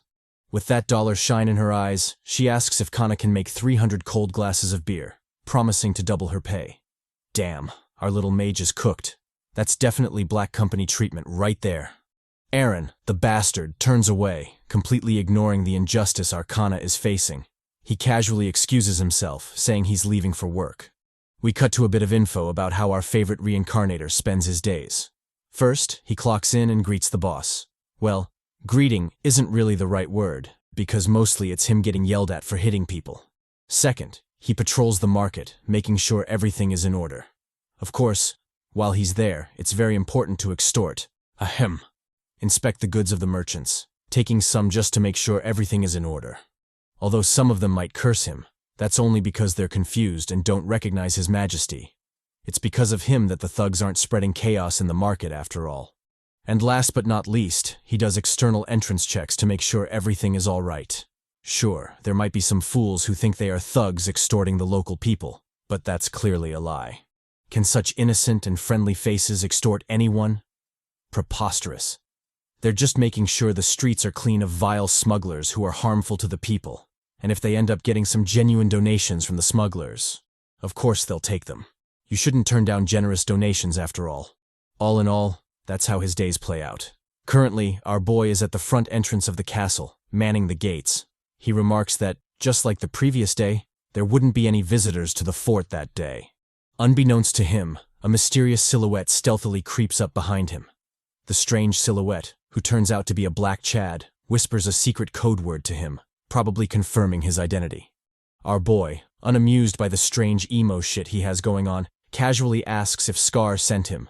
The black Chad, however, is completely delusional with the emo talk and too far gone to stop. I don't blame him though. Those emo chicks are low-key baddies. He warns Aaron not to speak so casually of Scar, he who controls the shadow of Kasserdic Fortress. Aaron, fed up with the bullshit, tells him to spill the beans already. He doesn't have time for such nonsense. Obviously, this breaks the Black Chad's character and ruins the whole mysterious vibe he had going on, so he decides to just get it over with. He informs Aaron that lately, there have been numerous outsiders entering Kasserdic, and quite a few of them are pretending to be merchants. All in all, they are hella suspicious. Handing Aaron a sheet, he instructs him to read it for more information. The paper basically explains the same thing the Black Chad just told him, but the theme is very delusional and honestly funny. If you thought the Black Chad was too much into character, then his leader Scar is just crazy. Apparently, they had an oath with Aaron. Aaron would be the sun, and Scar would be the shadow, and nothing ever hides from the shadow. I'm willing to bet my left nut the so-called oath is just his imagination. Our boy probably knows nothing about it. Anyway, he furiously scrunches up the paper and throws it away, saying he's too busy for such nonsense. The minion Chad, shocked by the blasphemy against the Lord of Shadows, scrambles to catch it. Aaron, with a menacing look, instructs him to report to Scar, warning him that he doesn't have time for his games. What kind of shadows? Lord of Shadows, his ass. And yes, he genuinely said that. I ain't making it up this time. The minion Chad sulks about Aaron's disrespect, but our boy doesn't care. He swiftly shushes him away. Inwardly, he remarks that many outsiders coming to CHADY is great for their economy. What could possibly be wrong with that? I honestly don't know if he's being sarcastic or if he's just dumb as fuck. Guess we'll just have to wait and see. As he's still busy with his thoughts, an approaching horse-drawn wagon catches his attention. Locking in, he shouts at Carter, the sleepyhead, to wake up. It was time to make some money. Approaching the driver, he instructs him to stop. Soon, however, his expression changes, shocked by the sight before him. This bastard driver was just too suspicious, his villainous vibe too obvious. Deciding to arrest the sketchy bastard, he reaches for his sword. To his surprise, however, Carter walks up and warmly welcomes the new guy, calling him Dornoa. Turning to Aaron, Carter introduces him to the sketchy man. Apparently, the medieval pimp-like man had been transferred from the upper part of Mosark to CHADY. He'd first seen him during a random check a while ago. The obviously sketchy bastard greets Aaron, remarking that he's way more handsome than he'd expected. Acknowledging the captain's hard work and struggles, he pulls out a bag of coins. Aaron, noticing the obvious attempt at bribery, grits his teeth. Just when I thought our boy would drag this bastard out, he does a complete 180, laughing heartily with the sketchy man, even calling him brother. Damn. Money really does talk. Carter, with a flushed face, turns to Dornoa, asking if he has what he gave him the last time. The merchant swiftly complies, pulling out a suspicious capsule full of pills. Carter, like a true junkie, beams at the sight, marveling at how they'd knocked him out the last time. Noticing Aaron's interest, he visibly pales and moves away, begging Aaron not to take it away from him. Aaron, offended, tells him to relax. He wasn't that trashy, after all. Turning back to the suspicious merchant, Aaron informs him that they still had to search his wagon, but it should be okay because he didn't have any suspicious things on him, right? As expected, the bastard sweats nervously at the question before immediately brushing it off. He replies that if he had something like that, he wouldn't have paid the entrance fees. Aaron, keeping an eye on the sketchy pimp, notices an odd tattoo on his neck. Before he can question him about it, his attention is drawn to Carter, who seems shocked by the wagon's contents. Aaron, reacting swiftly to the odd change, opens the wagon. And as expected of the sketchy pimp, the contents are revolting. A bloody pile of rotten and decaying carcasses, all giving off a grotesque look and smell. Carter notes the odd cargo. What the hell was the pimp doing with decaying goat carcasses? Not to mention the obvious maggots squirming in the rotting flesh. At that rate, even the carriage would start rotting. Aaron, with a serious demeanor, questions the pimp, asking what he plans to do with the cargo. The pimp, with his stupid mustache, gazes back at the duo without responding. Aaron, picking up on his odd behavior, curses. He'd known this bastard was suspicious. Just when I thought our boy would finally grow some brain cells and do something, his judgment gets dwarfed by the sight of money. The sketchy pimp explains that the butcher he usually traded with had died in an accident, so he had no choice but to use the rotten cargo. The foolish, money-crazed MC readily buys the excuse, accepting another obvious bribe. With that, they let Dornoa pass, welcoming him to the CHADY fortress. As he calmly drives his wagon forward, the purple pimp looks back at the MC with scorn. Let them just wait. He'd make the place a living hell soon. Aaron, gazing calmly at the retreating bastard, jokingly asks Carter if Dornoa likes high places. Thinking to himself, he recalls the warnings about the sudden strange influx of people into CHADY. Dornoa definitely must be one of those strange people. He mockingly wishes Dornoa well, hoping he'd take good care of himself. They were in the medieval times, after all. The only acceptable concepts were innocence or hanging. We cut to the Laughing Rabbit Inn, where a bit of unfortunate news was being shared. Apparently, Charlotte the mega mommy had asked Briggs out on a date. The lucky bastard, oblivious to Brownhead's jealousy, sheepishly replied that the hot mommy had invited him to go watch an execution together. Execution? What the fuck? Aaron, calmly eating his meal, commended Charlotte for being ballsy. She apparently had more guts than some of you down-bad chads. Brownhead, the jealous virgin, seethed in rage, cursing his luck. If even people like Briggs could get bitches, why not him? Aaron, finally noting the odd date location, wondered if Charlotte thought an execution was a cultural event or something. They really were medieval bastards. Briggs, the gentle giant, oblivious to Aaron's mocking thoughts, beamingly replied that he planned to gift Charlotte his mother's homemade bread. This revelation shocked the duo, their faces paling visibly. With a trembling fist, Aaron inquired if he meant the dog-shit fish bread. Briggs confirmed this. However, he was surprised by the duo's odd reaction. From Aaron's sulking form and Brownhead's gagging, we can tell the bread was nothing short of a culinary nightmare. Briggs, enraged by their reaction, defended his beloved mother's cooking, telling them that it was a delicacy and very famous back in their hometown. The MC mockingly replied that everyone from that place must have shit tongues and noses to be able to love such garbage. He didn't mean to offend Briggs's mother, but that bread was straight trash. Forget eating it. They should instead set it on fire and burn it. Obviously, Briggs was vexed, but the MC ignored him. He turned to Vermin, the brownhead, asking if he was all right. Before the vice captain could reply, a mysterious arrival interrupted their banter. It was the emo Chad again. As usual, he geared up to spout his edgy nonsense, but this time our boy was ready. With a 1-2 good night, he clocked the bastard, knocking him out cold. Dragging the bleeding Chad, he excused himself. It seemed Scar, the alleged Lord of Shadows, was looking for him. We cut to him still dragging the edgy guy. Damn, just how hard did he hit him? Before him sat an even edgier bastard, veiled in the shadows of the alley. I'd bet you my right nut this bastard is Scar. The sketchy dude welcomed him, reminding him of his oath.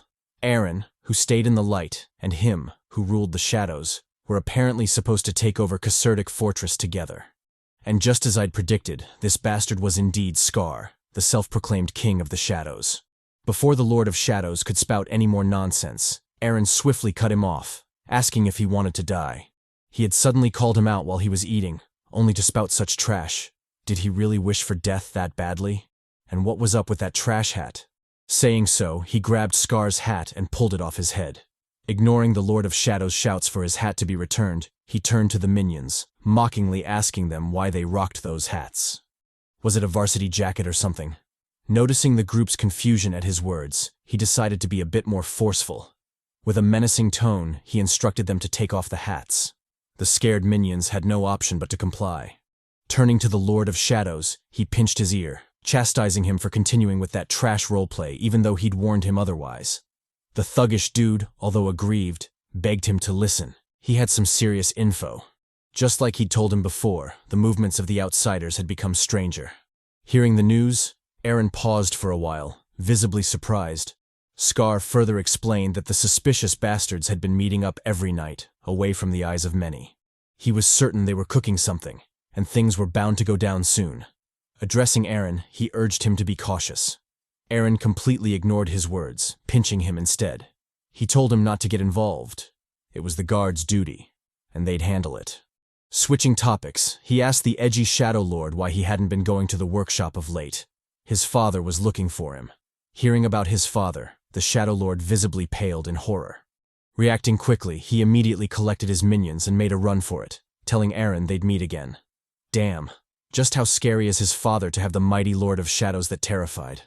Aaron, now left alone, mulled over the information. Although the trashy Lord of Shadows wasn't so trustworthy, it was better to be careful than sorry. Look at this bastard. Wasn't he the same idiot who willingly let the pimp bastard into the fort? Anyway, we cut to him on the outskirts of the fort, gently knocking on a strange door. Soon, the door opened, and a creepy-looking dude and his child welcomed him. They were the fort's executioner, Dallas, and his son Ted. Ted, obviously amazed by our MC, gazed at him, telling him his armor looked cool, and as expected, the fool grew a big nose, smugly pleased with the compliment. He handed the boy an apple, telling him to eat it. Ted readily accepted, visibly delighted by the gift. Honestly, the moment was so chill and touching that I almost didn't notice the bizarre and chilling weapons in the background. Damn. Aaron also noticed them, remarking that the place was as menacing as usual. Dallas offered him a seat, apologizing for always calling him and causing him trouble. Aaron brushed it off, saying it wasn't a big deal. Besides, the apples were free anyway. It seemed the guard captain had done his regular routine and extorted some apples from the local people. Switching to more official business, Dallas praised Aaron. He'd heard the poor bastards to be executed this time were all caught by him. And to top it off, they were an infamous bunch, widely feared by all, the Lone Wolf Gang. Aaron brushed off the glazing, humbly replying that things just ended up like that. Switching the topic, he complimented Ted, saying the kid had grown up a lot since the last time he saw him. Dallas, like a proud father, acknowledged his words, saying kids really did grow up fast. Handing him a bag of coins, Aaron informed the executioner that it was an advance payment from Nova, the sussy administrator. He further informed him that since the lord of the fort was planning to attend the execution, he needed to put on a great show. The creepy dude readily accepted the challenge, replying that they didn't have anything to worry about. Turning to his son, he added that he planned to bring Ted along to the execution. It was about time he got to learn the family business. Damn. Aaron, ignoring how fucked the whole thing was, casually replied that Ted must have finally reached that crucial age. In typical medieval fashion, the farmer's son can only become a farmer, just like the executioner's son can only become an executioner. Dallas expressed his understanding of how things work. However, he'd be lying if he said he wasn't reluctant to pass on such a job to his son, especially with how much criticism and ostracism he'd received from the people. It made his heart really heavy. I don't think he has to worry, though, as Ted turns out to be just as creepy as his father. Look at this fledgling psycho chopping up apples. Creepy mini bastard. Turning to the MC, the executioner expressed his thanks to him. He's one of the few people who treats them really well, despite their obvious issues. Aaron jokingly replied that it was nothing of note. He seemed to be keeping the company of some questionable people, so the parent and son duo fit right in. One of his only other friends was Hans, the panty thief, so you can imagine. Dallas expressed his regret about the tragic incident involving Hans. Who would have thought the young fellow was so down bad? Aaron, with a somber expression, replied that anyone can be a criminal. And that's true, but damn. How can you steal panties in the medieval period? That's way too much and honestly nasty. Them folks rarely bathed. Addressing the creepy executioner, Aaron requested a clean death were he to become a criminal in the future. Dallas immediately accepted, promising to use his ultimate technique on him. Ted chimed in as well, promising to do the same. He'd swiftly cut our boy's neck. Okay, forget everything I said about the kid being adorable. This duo is just fucked up, and the MC is also fucked up for mixing so well with them. Dallas, sporting a gentle smile, informed Aaron that he'd see him at the execution. Our boy, with a hearty laugh, confirmed the invitation. We cut to a dark and ominous alley. As expected of such places, a shady meeting is underway. One of the shady bastards complains about the trouble they've been through lately. Apparently, conducting their covert meetings has been really difficult due to the constant surveillance of Scar, the Lord of Shadows. In addition, their secret operations outside the fortress had ended in a major failure. Referring to Kutan, the demon bastard who got clapped by the MC. Addressing the boss, he asked if they should begin their plans immediately. The boss, however, shushed him, reminding him that the execution would take place in a few days. During that festive event, they'd surely secure the heart of Lady Vivian. As expected, the boss turned out to be Dornoa, the shady pimp bastard. Hearing Door Bastard's words, the minions loudly celebrated. One of them, however, pointed out the weird fellow sleeping against the wall. Was he dead or alive? The weird sleeping fellow was Carter, the drug addict and designated sleepyhead of the group. It seems, although incompetent, the guard captain of Casertic is indeed making some moves. We fast forward to Execution Day, which for the medieval bastards doubles as a grand festival. The Casertic town square, the venue for the festival, is bustling with activities as expected. Different vendors are busy marketing their goods, hoping to make some quick cash. Of all the vendors, however, one in particular stands out, drawing a considerable amount of attention. Loud cheers, applause, and wows reverberate as the townsfolk marvel at the ingenious spectacle playing out before them. Who knew beer could be cold? The ignorant bastards were so mesmerized that they forked over all their coins, eager to give it a shot. Canna, the mini-fridge and the mastermind behind this feat, strikes a cool pose, pride evident in her demeanor. Beside her is the Bunny Mommy, aka the secret slave driver, also selling another hot hit for their stall, bread dipped in strawberry jam. Business boomed so much that two unfortunate souls had to be roped in to help with the traffic, Vermin and Kale. The former, crying literal tears, curses his luck. To think the proud second-in-command would be reduced to a mere waiter. Kale, equally vexed, dishes out threats to the customers, promising them death if they dared to steal bread from the stall. Bunny Mommy, completely ignoring their shenanigans, cozies up to Aaron, thanking him for his ingenious idea to serve the hot hits of the day. Especially Canna's cold beer. It was a tremendous success. Our boy, taking time to gloat smugly, replies that his intuitions are always correct. It can't be helped if he's just so brilliant. Well, I don't know about that. If anything, I believe Aaron is a nincompoop. He's so dumb I had to hit the dictionary to pull up that big word. Aaron, taking a moment from his self-glaze, remarks that the idea wasn't all that grand. Actually, it was nothing more than marketing using association. The backward medieval bastards treated executions like festivals, with some even dipping their bread into the death inmate's blood. With such backward practices, it wasn't hard to come up with the bread and red jam idea. Bunny Mommy, oblivious to his plagiarism, questions him on why he took Kana in. He claims it's because he wanted a cold glass of beer, but she knows that's not the real reason. It was rare for him to show such interest in anyone. Aaron, taken aback by her unexpected insightfulness, thinks about his real reason for taking Kana in. Back on Earth, before he was reincarnated, he'd once taken in a pitiful stray cat, giving it a home. To him, Kana reminded him of that stray cat, a creature down on its luck, desperately looking for a way out. Bunny Mommy was obviously unnerved by the news. Who could blame her? They were in the medieval era. Cats were associated with witches, so it's easy to understand how she felt. Heck, maybe in her mind, Aaron was a sultry witch in disguise. As they were talking, an aggrieved voice called out. Vermin, still with tears in his eyes, complained about working there, especially during their precious break. Surely proud guards like themselves shouldn't be selling bread and alcohol, right? Aaron, having expected this complaint, told him to chill out. He informed him that crucial information had been unearthed, hinting at a dire attack during the festival. He should think of the waiter gig as undercover work, sort of like spy shit. Vermin, hearing about the cool 007 stuff going down, immediately perked up, his face blushing in excitement. Aaron, not bothering about his weird reaction, asked why only the duo had shown up. Where were the rest of the squad? Vermin replied that Brig was currently on his date with Charlotte. The lucky bastard was probably fondling some busty plot as they spoke.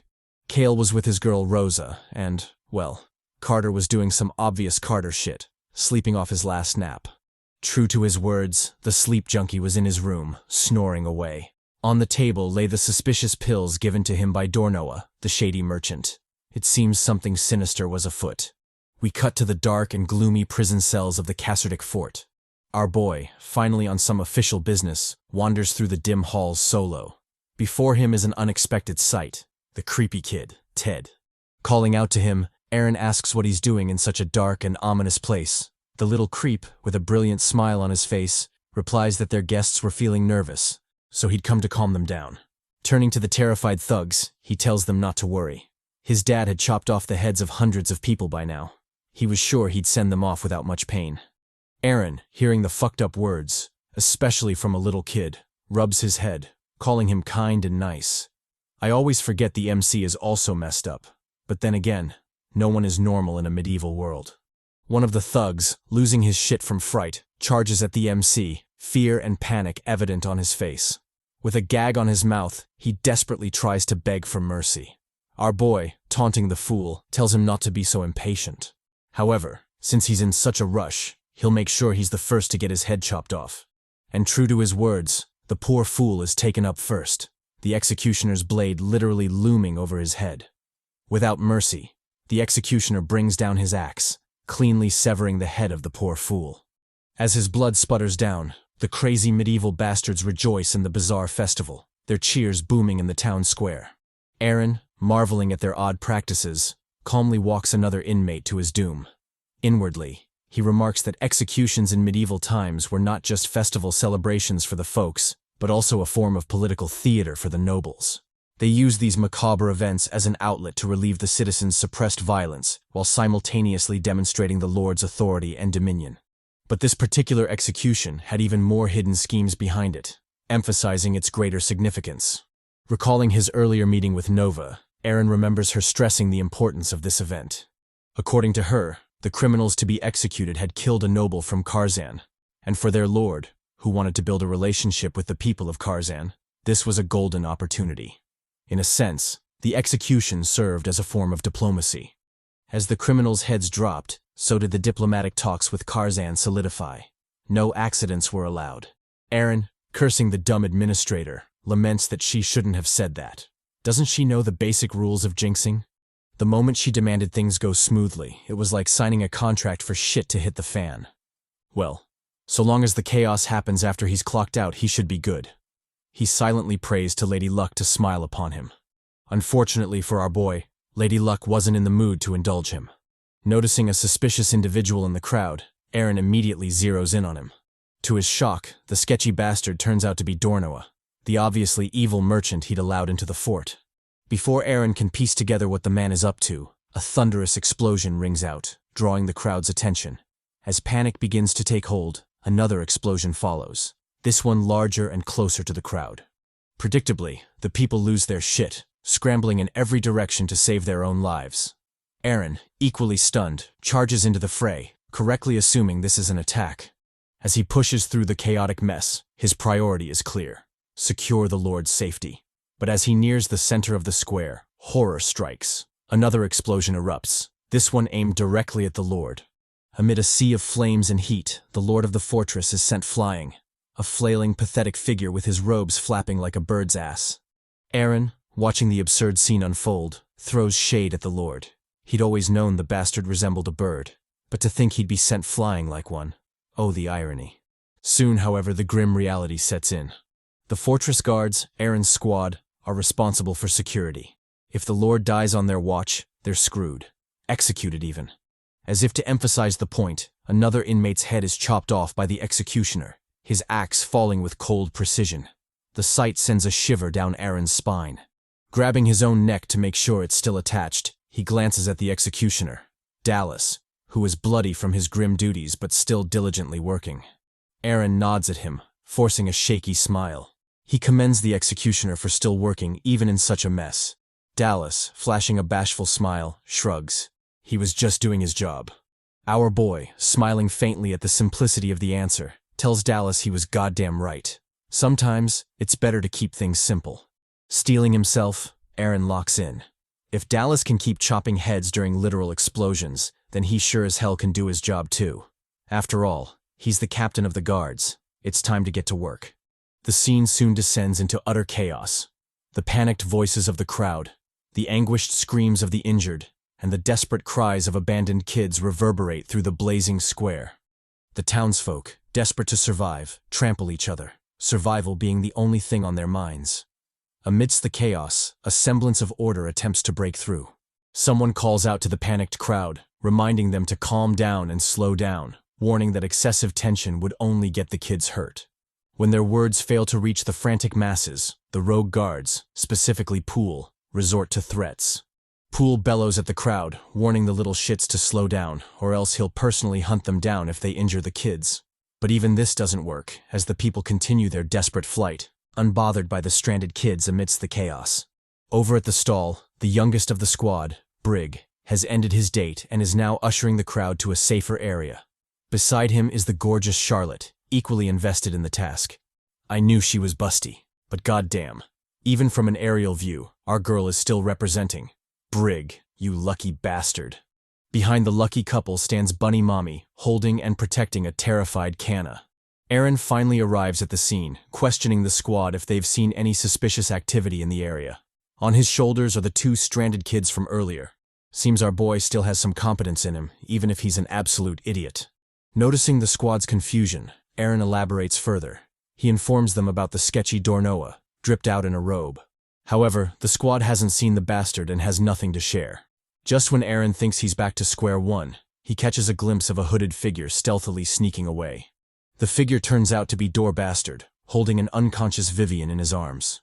Aaron recognizes the kidnapped mommy and realizes the true target of the operation was Vivian Fullputs, the daughter of the Lord. Calling out to the squad, he instructs them to follow, emphasizing they have a criminal to catch. Oh, and just in case they're feeling reluctant, he reminds them that failure means they'll be next on the guillotine. Naturally, this little incentive gets the Chads fired up, their faces dripping with sweat and horror. We cut to later that night, where the Chads are searching through the slums. Vermin, visibly worried, questions Aaron about their next move if the culprit gets away. After all, just like with Hans the panty thief, it's practically impossible to locate someone in the slums. Aaron, enraged, yells at the bastard not to jinx it. First Nova, now Vermin, what's up with medieval people and jinxing things? Unbothered by Aaron's outburst, Vermin tells him to cheer up. He informs him that the Lord miraculously survived the explosion, so their necks aren't up for immediate execution. Delighted by the news, Aaron commends the Lord for his outrageously long and lucky life.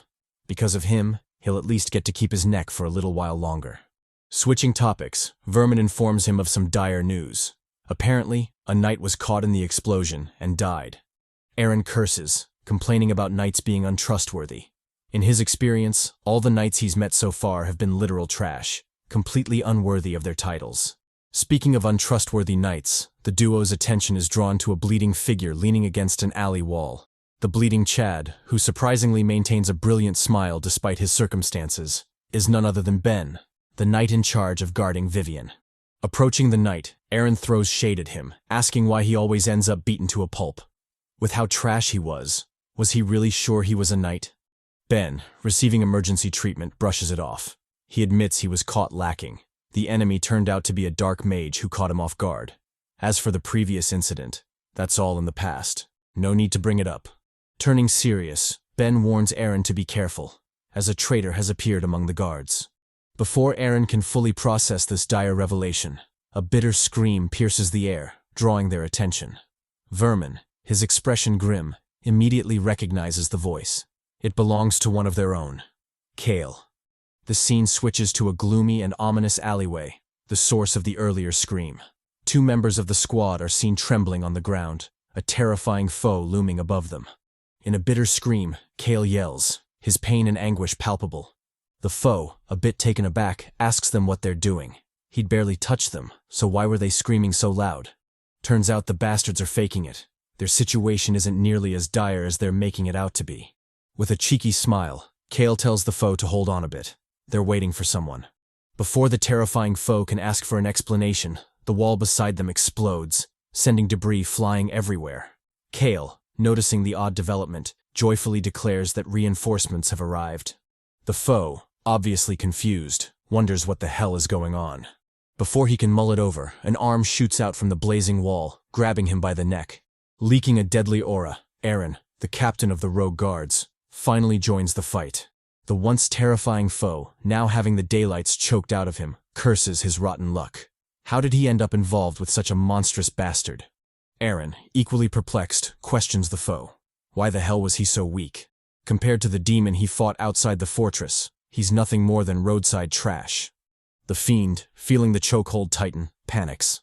At this rate, he's definitely going to die. Just when it seems his life is over, the pressure on his neck finally recedes, granting him a new lease on life.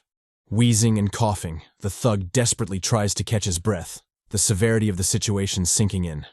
Aaron, still leaking his ominous aura, instructs the fiend to speak. He must have an idea of what'll happen if he doesn't cooperate, so they should have a pleasant chat. The fiend, scared shitless, immediately starts spilling everything. If there were a Guinness World Record for snitching, this unfortunate bastard would win it instantly. He confesses that Dornoa is the true culprit and reveals his target is Lady Vivian's heart. He even throws shade at the dark mage, calling him a fucked up piece of shit. Damn, Dornoa must have really sinned in a past life to deserve such a subordinate. The rest of the squad, watching from the sidelines, commends the thug for his great survival instincts. Surely, he's an honest Chad. Encouraged by the half-compliments, the thug snitches some more, revealing their headquarters, the lawless city of Tarumba. He also adds that Dornoa made a deal with a demon through the dark mage, a demon servant. Tired of his yapping, Aaron tells the bastard to shut it. Even he has a limit to snitching. Analyzing the situation, Aaron noted that the dark mages were basically the demon's subcontractors. However, what was so precious about Lady Vivian that the demons kept targeting her? The foe, equally oblivious, replied that he didn't know. Aaron, not one to overthink things, told the thug he believed him. Because he was so sincere, he'd spare his life. The thug, visibly delighted, thanked Aaron. As he was being escorted away, the thug casually chatted with the squad. He expressed his relief at surviving the monster Aaron, adding that, thankfully, he hadn't been screwed up by that demon. Aaron, now free to mull over the situation, remarked that it was unnecessarily complicated. The demons had their minions, and the minions had their own lackeys. All of it seemed pointless to him. That being said, just what was up with Lady Vivian for all those shady folks to be aiming for her? What was her true identity? Before he could figure it out, a gentle voice called out, addressing him as Captain. Walking out of the ominous shadows was none other than Sleepyhead Carter, a member of the squad. With a suspicious gaze, he commented on how dazzling the night was. Aaron, surprised to see the man awake, asked how that was possible. Choosing to brush it off, he advised Carter to sleep less. His condition would turn into a disease if he wasn't careful. Besides, with all that sleeping, he was missing out on the mommies in the fort. Carter, aggrieved, complained that he couldn't control himself. It was a shame to miss out on the mommies, but it couldn't be helped. Closing in on Aaron, he asked in an ominous voice if he knew the pain of not being able to sleep. It was a nightmare. One that left his mind foggy and everything else blurry. But Aaron shouldn't worry about it because he'd make sure to gift him eternal sleep. Saying so, Carter drew his blade and stabbed at Aaron. The MC, reacting quickly, drew his own blade, blocking the attack. With a deadly glare, he stared down Carter. Carter, now leaking an ominous purple aura, matched his gaze. With this, the traitor amongst the guards was revealed. Cassardic's own sleepyhead, Carter. Before the epic clash, let's turn back time by a couple of years. Basically, some flashback type shit. Back then, Carter was still a young and surviving in a famine-struck village. Due to the severity of the famine, food was basically non-existent in the village, with the villagers forced to eat tree roots, or, maybe even worse, wild rats. The situation progressively got worse, but there was nothing he could do about it, so he just endured. However, one day, meat was served on the table. For the family that had been teetering on the brink of starvation, the meal was paradise, and they didn't hesitate to relish it. They all dove in, all except Carter's younger brother, who was, in a sense, absent from the table. The same brother who had been sickly and couldn't help much with the housework. Damn. Ever since that day, Carter had been plagued with nightmares, preventing him from having a proper night's rest. All he ever thought about was, what if he sleeps and the family gets to enjoy meat without him next? The thought sickened him, and he just couldn't help being worried and paranoid. As he let Aaron in on his unfortunate past, Carter unleashed a series of relentless slashes on Aaron, forcing the latter to block with his sword. Though the attacks seemed savage, the guard captain parried them with ease, finding no challenge in the chaotic slashes.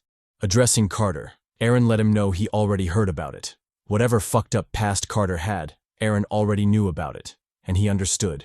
Saying so, Aaron finally retaliated with an upward slash, forcing Carter to backpedal.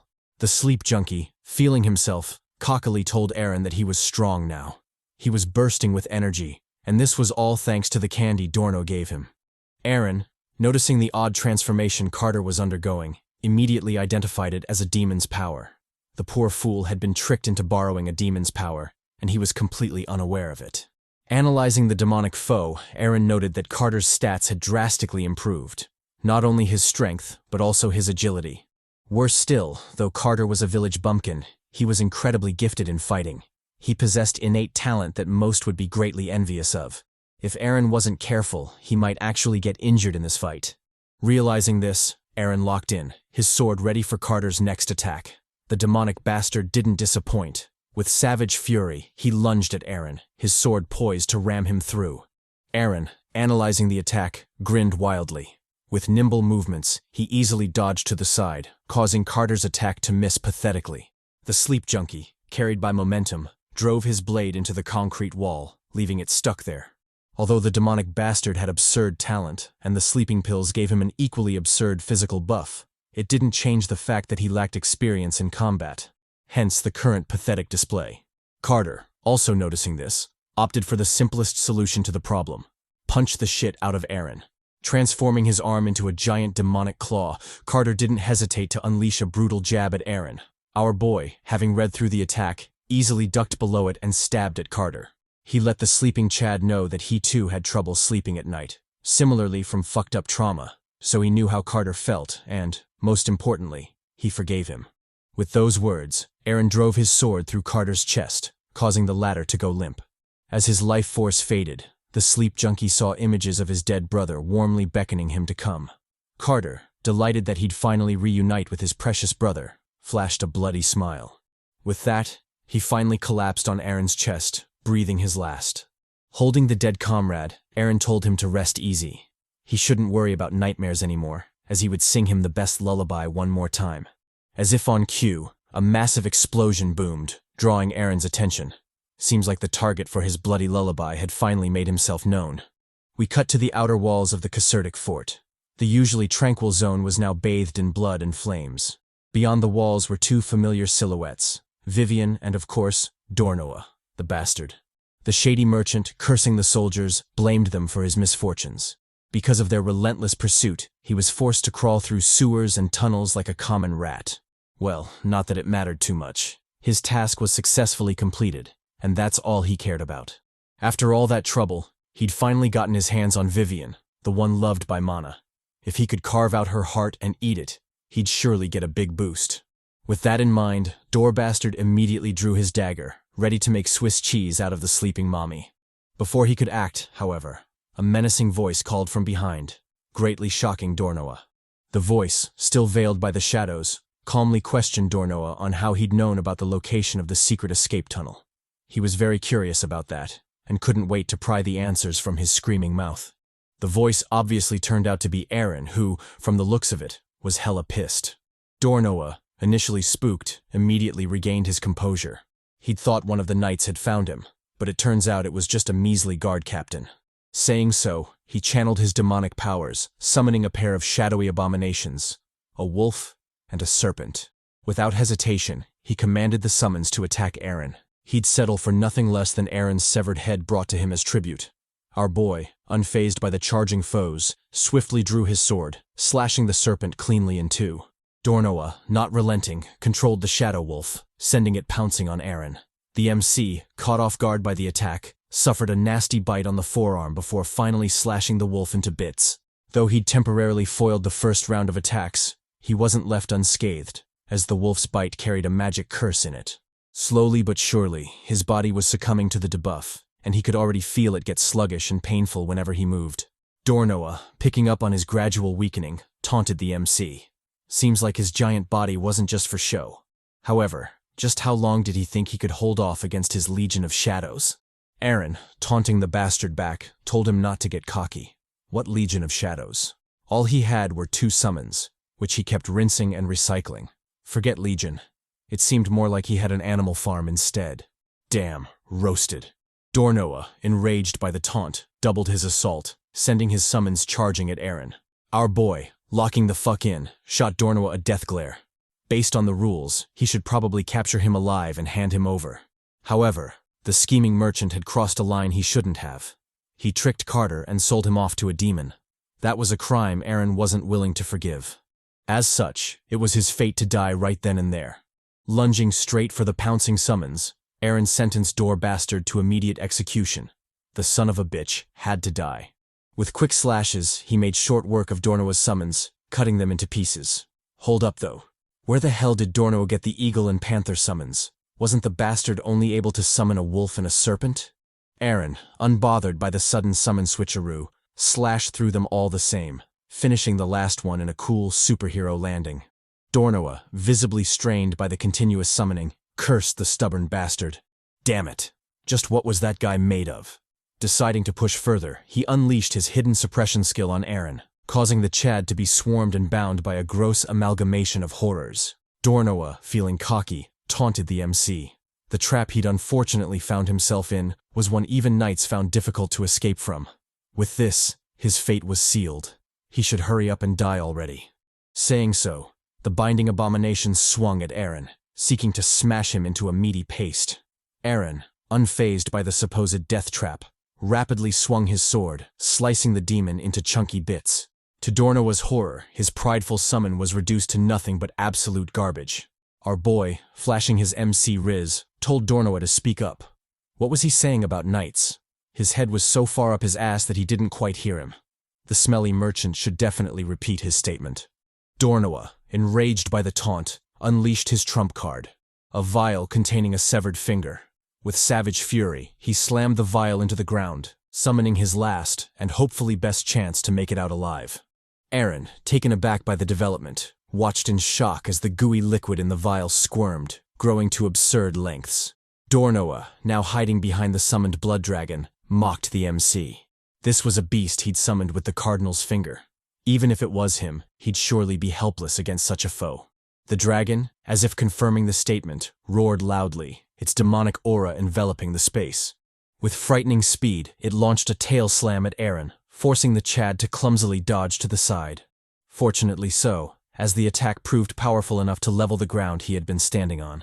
Door Bastard, who for some reason was getting uglier as the panels progressed, mocked the MC. He was nothing but a measly guard. Watching him squirm so helplessly was truly befitting of his lowly status.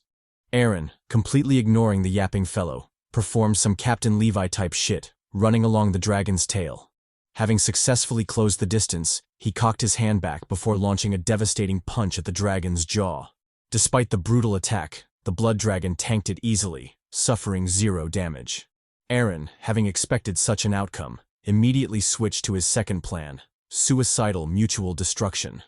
Holding his breath, the crazy motherfucker jumped into the dragon's mouth, with the latter readily chomping him down. Dornoa, taken aback by the insane move, laughed haughtily. To think the bastard would so willingly jump into the dragon's mouth, he sure chose an interesting way to die.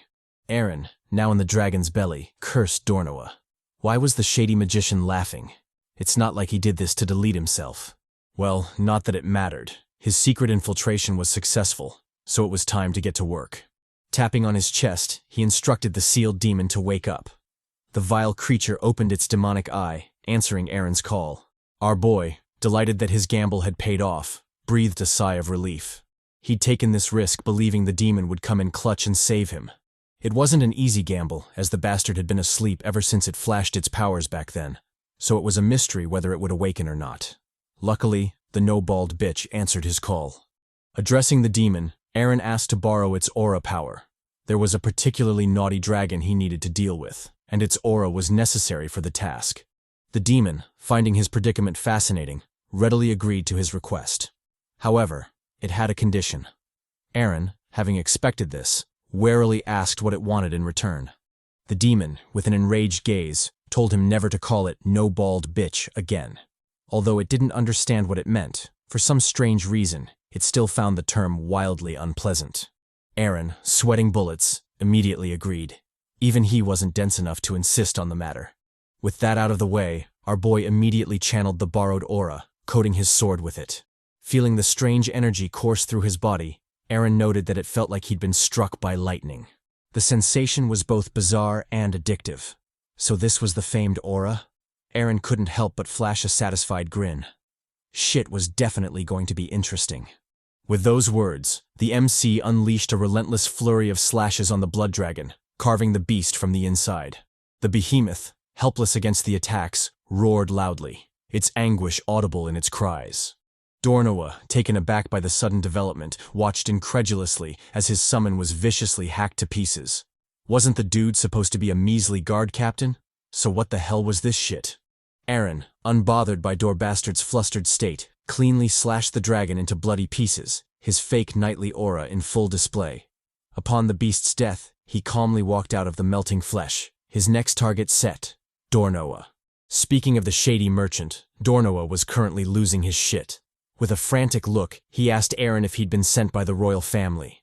How did those pompous fools find out about their plan? He was sure it hadn't been leaked. Aaron, still glowing with knightly aura, approached the dark merchant. With an ominous glare, he replied that he didn't need to know his identity, as he'd be dying there anyway. However, if he was so curious, he'd tell him.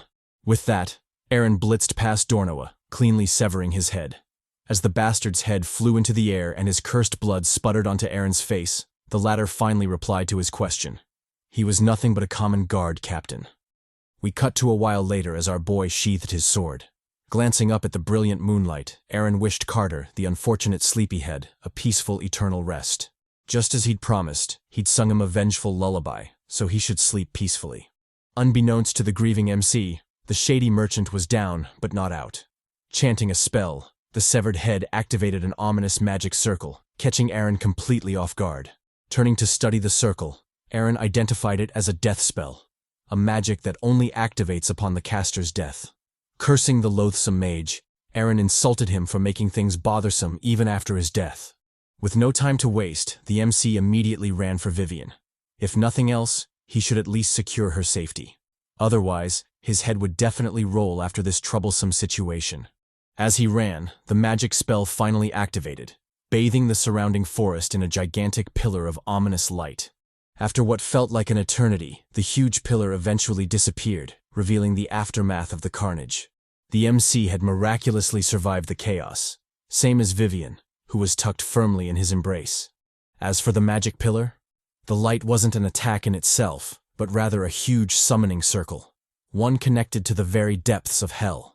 Out of it came a towering behemoth, its body an amalgamation of flesh and blood. Gazing at the new foe, Aaron couldn't help but sweat. It seemed he'd fucked up big this time.